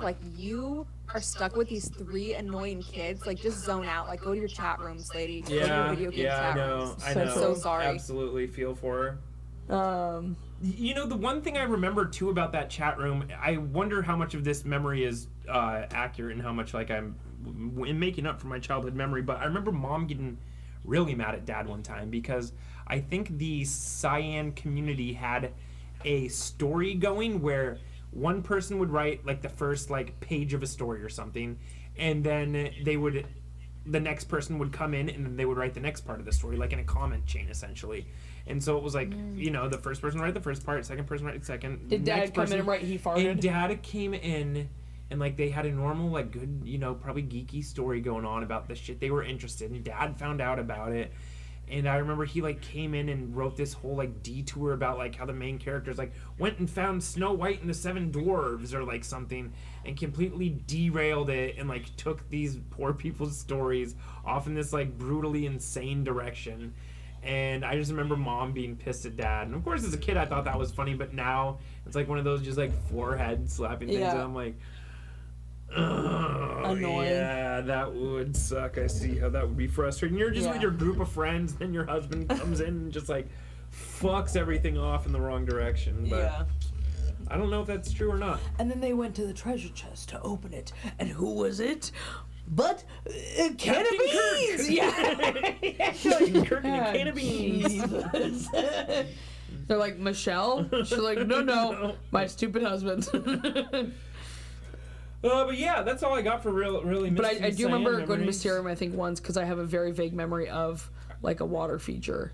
A water feature and conference. In a Spokane. disc. I remember that a too. disc I golf remember disc. they gave us frisbees. Yes, disc And golf Blake disc. was like, I just got my frisbee signed by Atreus? Atreus. Atlas. That is the most... Atreus. What kind of name is Yes, that? Atreus. Yeah, and I was like, oh, I want to too, but I was too shy. You- So 4 years old. we had it signed in for me. That was nice of me. Yeah, that was weirdly I'm a nice of you. badass. No. Do you guys have any more memories? No. I've memoried out. I have no I more. remember Mom playing Riven way too much and like exchanging all those fucking discs in and out of the computer to get between islands and stuff my on God. Riven. Yes. Just like constantly shuffling stacks of CDs around. What was the one with the fucking bunny? Down the manhole. Oh yeah, manhole. That was a fun one. I guess Manhole. Blue Dragon, pull that soundtrack up right now. You have to put the song from the Dragon's Lair or whatever underneath you it. have to pull it up on your phone I because can't. I can't pull it up on my computer. But it's okay. No. Shh. It's just gonna play. We'll YouTube it and then we'll MP3 converter it. It's great. It'll be playing underneath And this. here All right, ready, set, it listen to the song is. now. Shut up. Fuck, that's good. And we're back. God, that's so I good. love that song. That song slaps. That was so good. And then the hippo and the tutu, and it was like kind of intense. I loved it. God, that was good. I'd do anything to get that back. Fantastic. Speaking of games that I want to get back as well, really quick, I found out that Putt Putt Goes to the Moon is on the iStore for $5, and I almost bought it because I was like, that is like so into core memory thing that I'm like, oh my gosh, I one of those things I don't really remember. I just like kind of remember visuals and a feeling, and I want to go back. No one else. Go back. No one has any You saw other that comments? text I sent you guys about it being like $100 on eBay or whatever, right? What? Yeah, like Putt Putt. If you want to buy the original disc on eBay, it's like $100. Whoa. Remember like Putt Putt mows people's lawns? Do you remember that? Yes. Spent The car so wash long mowing one. people's lawns. The car wash one was Car. the parade. Oh yeah, man, that was a Putt Putt fun. mows people's lawn. Man, I would love to play those again. Putt Putt works for the neighborhood casually. Also, Buzzy's Airport. Yo. Yo, I gotta find that. All later. those games, all those humongous Write it games, down, write and it plus down. the demos, like the Freddy Fish demo and the Pajama Sam Oh, I demo. love Did those all Freddy come Fish. from the Mist and Siam folks? Oh, what's the Fazbear's? Ubisoft. The Fatty Bear. Fatty Bear, Fazbear. Fatty Bear's Brittany. Cake. Shoddy Bear. Fatty Bear. Fatty Bear. Stupid. It's all because Dad called Fatty Bear Patty Bear. All right, y'all. We're Fatty moving Patty on Poinsettia. to. Does anyone have any Yule Halloween memories? It's Christmas. I dress it up with Yule. Mother, this is I dressed up with you. Mother, Any Silver Bells Halloween memories? I remember I dressed up as Frodo Figgy one pudding? year. I bet Mom loved you for that. Well, she had my head. Was it Gas? Sting? Oh, I did have gas. the Blade. What was it called? Was the blade not called Sting? Dang. Sting, like the musician? Yeah, they named it after him. Oh, Jared told me they named it weird. after This him. is Sting. You know, what was it called? Slash? Slash. It was called Sting. Slice. You stupid motherfucker. Weird. Stupid. I dressed up as Frodo. That was it. That's your whole story. That's my Halloween memory. My one. I remember Mother telling me that like it's Satan's holiday. Hell yeah. Because it's Satan's holiday, that there are actually like demons wandering around on the earth. Spooky. And they're more able to get us because it's Halloween. We need to be extra careful. And this only made Halloween more authentic for me because I was truly terrified of a demon snatching me out of the forest in the dark. I agree. Oh, especially Trout Creek. Yeah, man. Trout Creek? Why Yeah, were you when at you're in Trout the Creek for forest, you're always Halloween? worried about demons snatching you out of the dark. For sure. Voice crack really made it That seem is real. like that is so real, and we need to do a whole Trout Creek podcast on Okay. just like I the love weird that. demon lore of Trout I I Creek. would remember love at Trout Creek there was like that cabin that you had to like walk out to. Yeah, lone cabin. The lone cabin. I remember we Lone got cabin. lost. when I was a lost in Death camper. Forest? We got lost and we couldn't get there. That's amazing. And so then we No, had to turn, I was Kenzie, with Play-Doh. we also got lost. They always get you yeah, lost. everyone gets lost on the It's way part like of that. the appeal. Then we like started like sobbing, and then they Yeah. and then they would turn around and took us back because we were like freaking out. We were in middle school. Okay. Just the middle schoolers sobbing. And this was on Halloween? What does this have to do with Halloween? You tell me. No. You. Okay, tell before me. the last one, Halloween memories. Does anyone have any Christmas memories? A Christmas memory? No, we're in the middle of Halloween. We'll do Christmas next. Oh, do you have a Halloween Scout, memory? what were you about to say about Halloween? So you were saying Satan snatched by demons. Yeah, Satan Yeah, snatched. no, I'm just saying that like mom in her like being anti-Halloween made Halloween that much more authentic for me because my terror you, Mom. was very, very real. Thank All you, Mom. throughout the day, throughout the evening. She was like black animals without their heads cut off and stuff, sacrificed to Satan. And so like Legit. I just was like authentically fearful every Halloween. And that's really what Halloween's truly about. That is truly what Halloween is about. Thanks, Mom. Making a real I experience. remember trick-or-treating, what I now know is way too late into my teens. Like I've gotten made fun of like in adulthood for telling people like, yeah, I was still trick-or-treating when I was 15, Same. 16. And they're For like, candy. are you fucking insane? Yeah. I For wasn't. candy, they're like, we I were quit smoking when I weed was and like ahead. drinking. I quit at like 12. Yeah, and I also remember there was this one time Justin Doyle came over, Colton Houck came over, and we were trying to think of something to do, and we Colton couldn't think of anything, so we decided to go get a jump start on trick-or-treating. This was like July, and then we just like went around to houses in our remember this. neighborhoods. I don't even know if we dressed up with a bag, and we would ring doorbells, and they were like, yeah, and we're like, we're just trying to get a jump start on trick-or-treating, see if you have any candy. I remember we got like licorice from the Gurneys or something like that, but man, the That was embarrassment it? we must have caused our parents, or I can't even believe that our parents let us cause them that embarrassment. Like the other parents in the neighborhood must have been like, you guys let your kids go and like, Well, those worse is when trick-or-treat you us? do go trick or treat when you're 15, and then they open the door. They go, "Aren't you a little old?" I had that happen to me. Yeah, you're some of the oldest trick-or-treaters I've ever seen. And you are standing there amongst 5-year-olds. Yeah, and yeah. you're mauling them down to get ahead of them. You know what though? This year at the apartment, we had like they were probably like 17, 18, maybe 19 or 20-year-olds come to our door for It was candy. me in disguise. Yeah, we got a lot of teenagers this year too. Yeah, hell yeah, I think it's awesome. Yeah, me too. I like it. Well, because I think that they had so much. just- Their last trick or treating years were robbed of COVID, so they're Yeah, like, it's "I'm making probably up for it true. now." It's probably true. What I remember in that same vein of like you guys trick or treating in July is telling mom that we were gonna go play bigger and better, and like ask our neighbors Oh, for yeah. bigger and better things That was than fun. we were giving them. I Right. like And that. like I got this idea from youth group where it's Yeah. like then the thing is donated. Yeah, yeah, but yeah. my plan was just to keep the biggest and best thing. Yeah. Yeah, Why did I do that? I think that's awesome. I think we should do that now. I do too. I've thought about. That's so funny you mentioned this. Like I was thinking about that earlier this month. Like bigger and better, how you could translate it to, like do it online and did stuff. And you did hear about the lady who did that to get a house? There was a guy who did it to get it. He traded a paperclip for a house. I remember that. It back wasn't in, a guy, it was a the girl. early 2000s. Oh.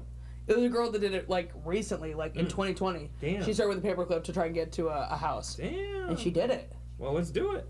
Yeah, it was crazy. Everyone should do it. I agree. We all should do it. We should all trade paper clips for houses. Shouldn't we? We would solve the housing market crisis. Are we crashing? Do we need more eggnog? No, we're almost done. We're almost done. Merry Christmas. Kens, do you want to? I think we should close with Christmas memories. We have one more talking point, and then we can get to Christmas memories. love Christmas. But we are going to talk weekend British comedy and PBS shows on Saturday nights, and of course pizza night. Okay, I got. Actually, you know what? Oh, son of a bitch. This might be my big lie that I never told earlier. What? I was never a huge fan of potizza. Pizza? Potato pizza. What? Potato pizza we would make with like it was like a big potato pizza. Mashed potatoes was the Oh. sauce. There was like shredded cheese as the cheese. There was bacon, I don't really sour remember cream. You didn't like dollop. that? Huh? You didn't like that? No, I think I lied about it just to like. I felt I was so accustomed to like quote unquote normal pizza as a kid, like store restaurant bought pizza, that like anything homemade just didn't seem right to me. Like anything that was pizza and homemade just seemed like too foreign to me. Okay, so I do have a thing to say about the pizza. I was in kindergarten and I had a little pamphlet thing to read, and it was about pizza and making homemade pizza, and it did not have a list of ingredients or an active list of what you should actually do. But I brought it home to Mom and I said, I want pizza and I want to make pizza, and here's the instructions. And I handed her this little like half a piece of paper cut in half with some like drawings on it. And Mom fucking pulled through. And I remember I was playing that shitty Rugrats game, and I was on that birthday cake level on the N64, and that was the first time Mom had made pizza. It was a little gooey, but I didn't care. That was the first time she'd done it? Yeah. Whoa, yeah. that's crazy. And then I remember it started becoming a thing with Amber awesome. and doing Lord of the Rings, and then Scout and her the rest of the year would watch their shitty little Blackadder or what have you. That's so funny. It's so silly. I mean, I don't remember doing the Blackadder. I don't remember the British. Did we watch Bean? What did we do? Like the British comedy. No, it was something that Mom and I were really into on Saturday nights on okay. PBS. They would show Britcoms, and it was like As Time Goes By and My Hero and Keeping Up Appearances and My Family. Master Commander. I wasn't involved though, We'd right? watch them religiously. I was not involved. I wasn't either. I know. Oh, okay. I Oh, was, though, I'm and I asking. really enjoyed that My time. And memory then you know what sucks. came on after Scout that, really super enjoyed it when you late weren't night? there. Cops. Hell yeah, bro. So yeah, but I really loved and cherished that time. Cool. I'd say we round this son of a bitch off with some Christmas memories. Ho, ho, Oh, really Merry bring Christmas. this shit around. So from The North Pole. here we go. To the south. That's a good reference. don't get it. That'll come back in our Trout Creek podcast. Oh no! No, Will, no, we don't talk give about them the ideas. quail I don't wanna whale. I have a uncover. lot to say about that. I prefer to be locked up. I was only there for 1 year too. Christmas memories. All right, let's talk white elephant. Let's talk fondue. Let's talk. Let's talk Christmas morning. Honestly, my favorite thing about our family's Christmas is fucking that 3-hour block We're in the doing fucking morning. what? That 3-hour block in the morning, just sitting around in the living room. Waiting for anyone to start any part of Christmas. No, I'm talking about the 3-hour block where we start unwrapping gifts in a big circle and just like go around. Oh, I Like, thought you that were is- saying when people start waking up and then you're waiting for everyone else to No, wake no, up, no, no, and no, then no, you're no. like, when do I start food? And then someone's like, do you have No, no, no, coffee? no. And they have to make 3 French fries. As soon and as- we're just kind of sitting around waiting for As anything soon to as happen. stockings are done and we finally have some coffee and the breakfast food and we've nibbled a little bit, and It's that go first, time. Those the pigs first in a person puts blanket. on the Santa hat and pulls the first present out of the tree. Oh man, That's Christmas. That is my favorite moment of the year. Like my Right. soul gets so fucking warmed. Yeah. It's been really nice too these past few years with Scout, but with Without you the here. snow coming down into the river like at the same time. Oh man, it's been great. Magical night. But yes, I would say that Christmas Day is not my favorite part of Christmas. you like Christmas Eve fan, eh? It's definitely Christmas Eve. Yeah, because that's a good- we've that's a good gone to point. church. The Myers may be coming over. We're a little scared. We've gone to see the lights at Wenzel's Supercrest. Pretzels, Wetzel's pretzels. whatever it's called. pretzels. But it's just like, and then we, as kids, were just like so giddy with excitement. Because we would be running around opening in our one gift pajamas as per and looking at tradition. our As per stockings and, like, tradition. getting our blankets to camp out in Blake's room and just like, maybe watching a Christmas movie or something. But just like, we were just so excited, and the Christmas tree was all lit, and we put out the stuff for Yeah, the Santa, excitement was and, like, palpable. just like the excitement had reached its peak on Christmas Eve night. That is true. I can stand behind that. That is a close second place for me. But the And I actual think excitement my itself other of starting to secondary open. part is actually what Kenzie was saying, is that the morning before Mom and Dad are awake, when again it's You just the guys have three of shitty us in takes. Blake's room, and we're just so Mine was a excited. joke. We're like, I can see out there. There's a present. I Santa know, came." I Oh, know. that is so That is true. also a really nice Well- moment, rounding the corner and seeing the stockings and like the stuff Yeah. outside of the stockings, like a Coming out and seeing the snowboard or stockings all yeah. done. Yeah. I will also say throughout the entire like holiday season, like Advent it's getting calendars. closer. We'll talk about advent calendars in a second. Okay. But when you like come home from school and you notice there's another present under the tree, and you're like, Yeah. I'm gonna go over and I'm gonna look at that, and you just kind of like look at the box and kind of like gauge what you think it's gonna Pick be. it up a little bit. Yeah. Give it a sniff, see what's shaking. Give it a sniff to see what's shaking.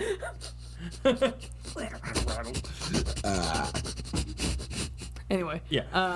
Advent calendars. I know we always just did the shitty chocolate. Chris, I want to do Advent calendars this year, and I don't know. I'm thinking about getting a reusable one, but what do you even put in it? What's in your dream Advent calendar? Me and Scott made one a couple years ago. Ken's, I made an Advent calendar a few years ago, a reusable one, What did I and you know what I put in it? Whiskey. Any kind of candy I want. No, but I'm saying, what would you like want to reach into your Advent calendar and be like, God, that's it. For Reese's. 24 days. Reese's peanut butter cup. You are like, Reese's Pieces. wow. I was thinking like something like physical, like a Car? like a What? A Reese's peanut butter cup is not physical? peanut butter cup. Like a Dodge It's an Caravan? idea. Every other day is a Tesla car key and a Reese's peanut butter cup. Oh, yeah. Well, Comparable. I was trying to figure out what I want to put in it, and like I had given Chris What? one, And you think you're gonna put Tesla car keys in an Advent calendar Just for car your keys. boyfriend? well, and I had given him like there's like a jam Advent calendar, and you get little jars of jam and little like jars of honey. It's very cute. I feel weird having to defend this. And I also got him like a dice Advent calendar. I've got myself like a miniature Advent calendar. I don't know what's your dream Advent calendar. Not jam. Reese's peanut butter. Well, obviously not, Blake, because we're not doing it again. But fucking, I don't know. Gosh. Money. Fucking money, dude. $100 bill the first day, double it the next day, double that every day. I don't know. What's cool? What's like little trinkets, little what's all that shit that I collect? Little Yeah, cursed like, items. cool trinkets. Little evil talismans. Yeah, seriously. Like, look a at little this. imp, a fairy, Look and at that. another. How cool is that? Just this little. A curse. I'm holding in my A hand this little. wish. It's probably the size of my thumb. It's shaped like a coffin. It's just a little plastic You're box. selling your thumb a little shaped like a big. black coffin. Oh, I don't know what sizes, do you, huh? I don't know. That's pretty close. Anyway, it's just little shit like that. Little cool trinkets. I Little just want shits. trinkets. Yeah, I want trinkets. Get me a grab bag of trinkets off Amazon. Put I one think in we're each all drawer. in our trinket era. Yeah. I love trinkets. What? Me too, bro. Scott, are you not in your trinket era? Oh, this is awkward. I didn't know I was supposed to be there yet. Well, it's one of those things that Blake and I had telepathically picked up on. Yeah, we're trinketing it up. We're trinket people now. We love trinket little goodies. I want a trinkle. You know, maybe we'll get you some trinkets for Xmas. Maybe Is that some what this is stocking about? trinkets. Is this about Xmas? Actually, you know what? I have been collecting Christmas. trinkets. What? I have been collecting trinkets. So what do you want in your little Advent calendar? I want a revelation of the universe to be revealed to me every day. To be like, and here's what happens when you die. So if I Like, cut Psalms... here's where the soul is actually located. And I'd be like, huh, okay.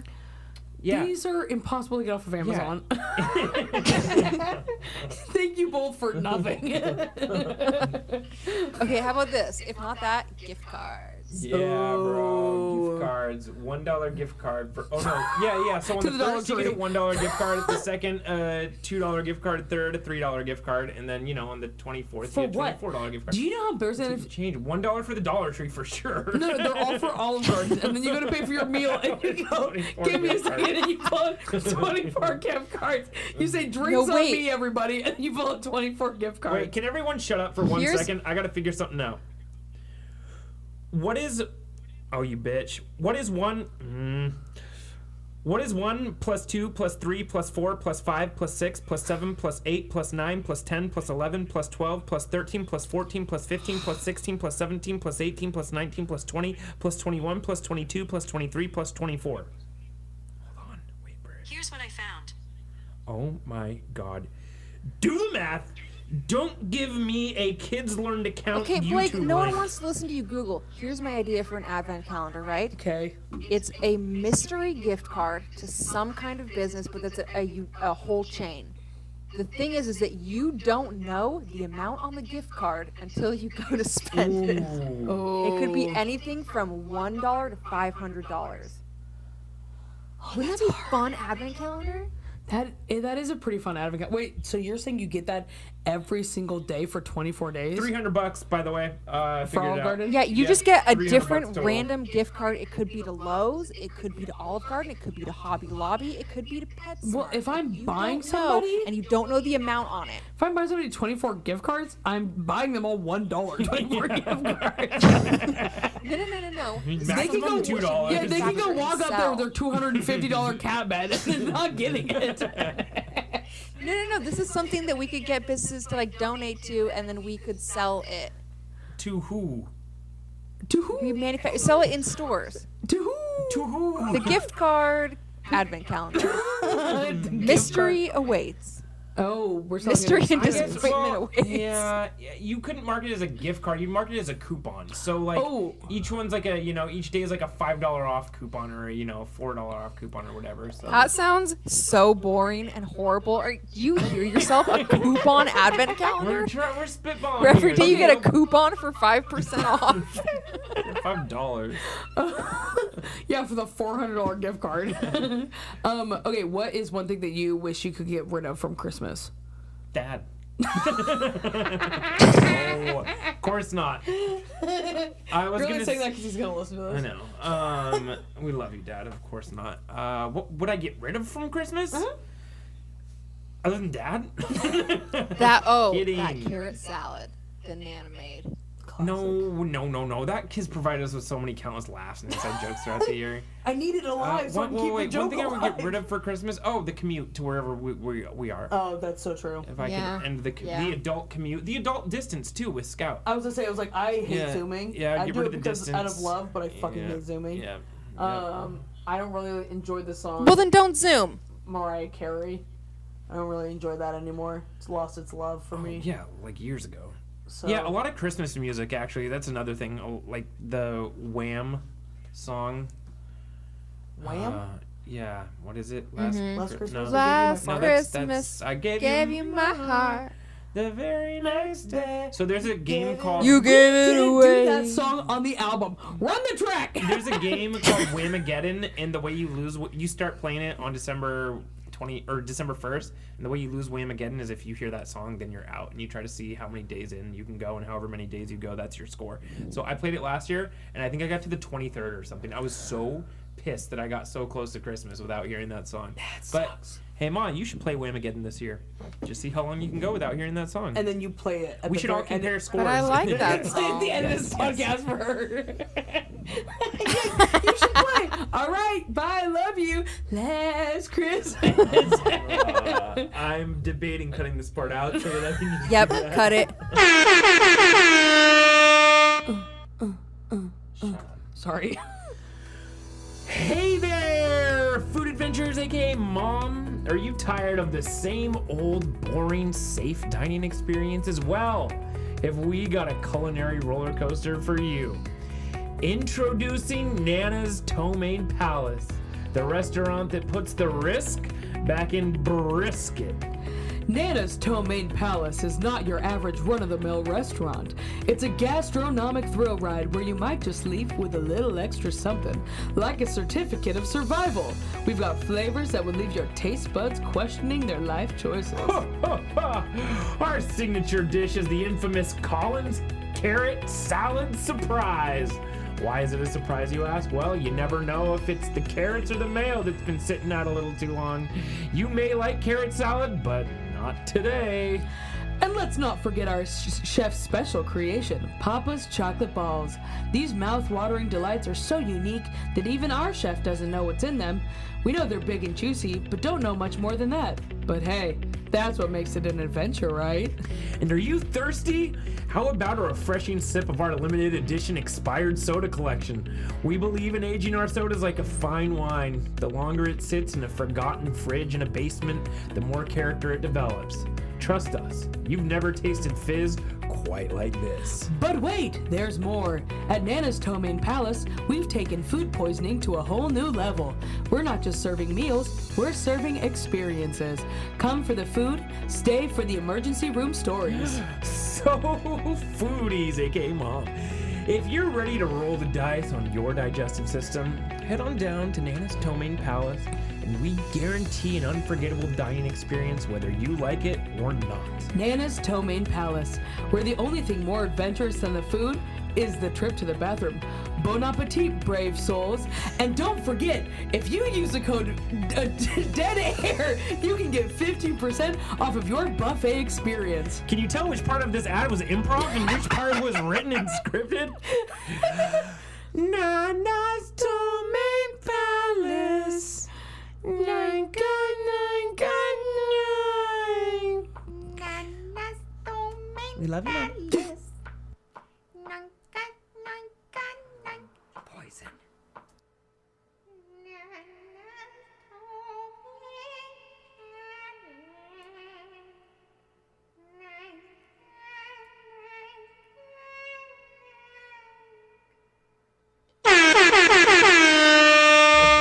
And pick But it then back I have up to listen right to it. here. Yeah, you do have to listen to All it. right. Damn. Anyway, this is going to be the longest podcast and the Yeah. most boring podcast I know, this is in the we're all world. approaching Mom 2.5 hours. Mom had 2.5.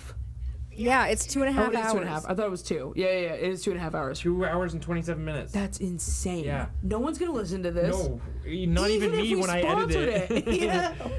You're not And we have to add the pre-show to this and ads. and our ad. Yeah, you have to wait until it gets to the that part that I said you need to put things in. Remember? You need to start adding. There should have been some excuse me. We're fucked. Mom, I'm sorry. This is probably a giant farting mess. up a storm. I'm Oh, it honestly smells surprised bad. it's recorded this long, 2.5 hours, and this computer hasn't crashed. I mean, I don't want to jinx it, but Yeah, hey, shut the hell I'll say up. close Okay, this then project maybe we and should save just it. go. Okay, well, hey, But let's how- wrap how this are we up. gonna end? We have 3 minutes to Wrap wrap it this up like up. a present. Bye, Mom. I love you. Oh, you suck. Scout, we'll boot you from this call right now We'll if you boot want. ya. We'll boot you up, you We'll little really booty. want to toot ya. We'll boot ya. Is there any song we want to sing to Mom? Yes. Last Christmas. I gave you my heart. No, what do Very we- next. Shut up, kiddos. How do we want to wrap this up? Mom, we love you. Thank you for your input. We're excited for Christmas. Don't be too mad about all of our lies. All of ours. You're the one with the big you're lion. the one, the big. Blake slowly started confessing to more and more lies. Chris was like, or Blake was Okay. like, well, I guess, wait a second. I guess that was a lie. Okay. And you know what? I will even be down to throw out more in the future, in person, Okay. as time goes on, But to prove to you what a good kid I am. Mom, you got your next time. Can you give us more Christmas questions? Yeah, This is- especially about Stop that somersaulting critiquing Mom Santa. in the middle of a podcast. It's a gift for her. Yeah, you But- fuck up. But Cut as it, we talked Blake, about cut on it an and pick it back album up last right year, here. it's all about us. Can you keep your hands off the damn microphone No. equipment? As we talked about last year on the podcast, it really is all about us and I what know. we enjoy. It's true. So, And Mom, you're a bystander. You were The from the big sidelines. Mom's got pom-poms on the sideline, and she's wearing her cheerleader outfit. My little thespians. Hey, yeah, My I didn't little see, thespians. Mom, I didn't see podcast recorders and producers on this list, so if you could add that for next year, that'd be great. Except, I can't read the list you write because it's not in my blood. On that note, Mother. Love you, Mother. We love you. Guys, What? we should pray at the end of this. Scout, lead us. And don't fucking be Oh, blasphemous. the Lord is good to me. And so I thank the So Lord I thank the Lord for for giving me things I need. Son and The Lord is good to me. Amen. Amen. Amen. Amen. Amen. Amen.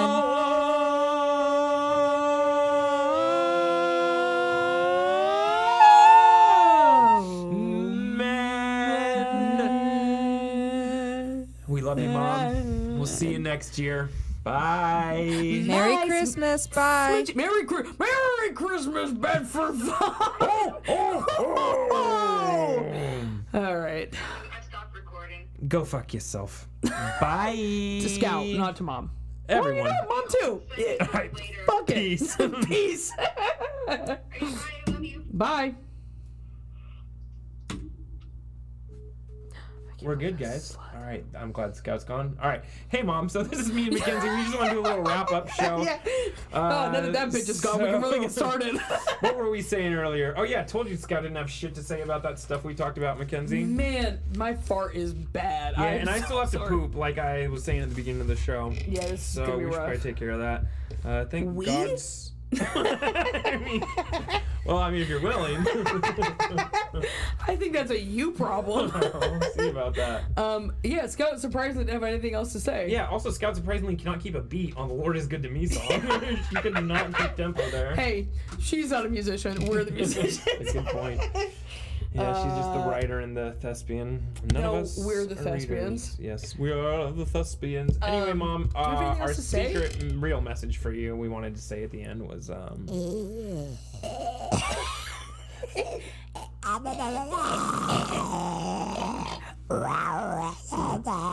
Merry Christmas. Merry Christmas.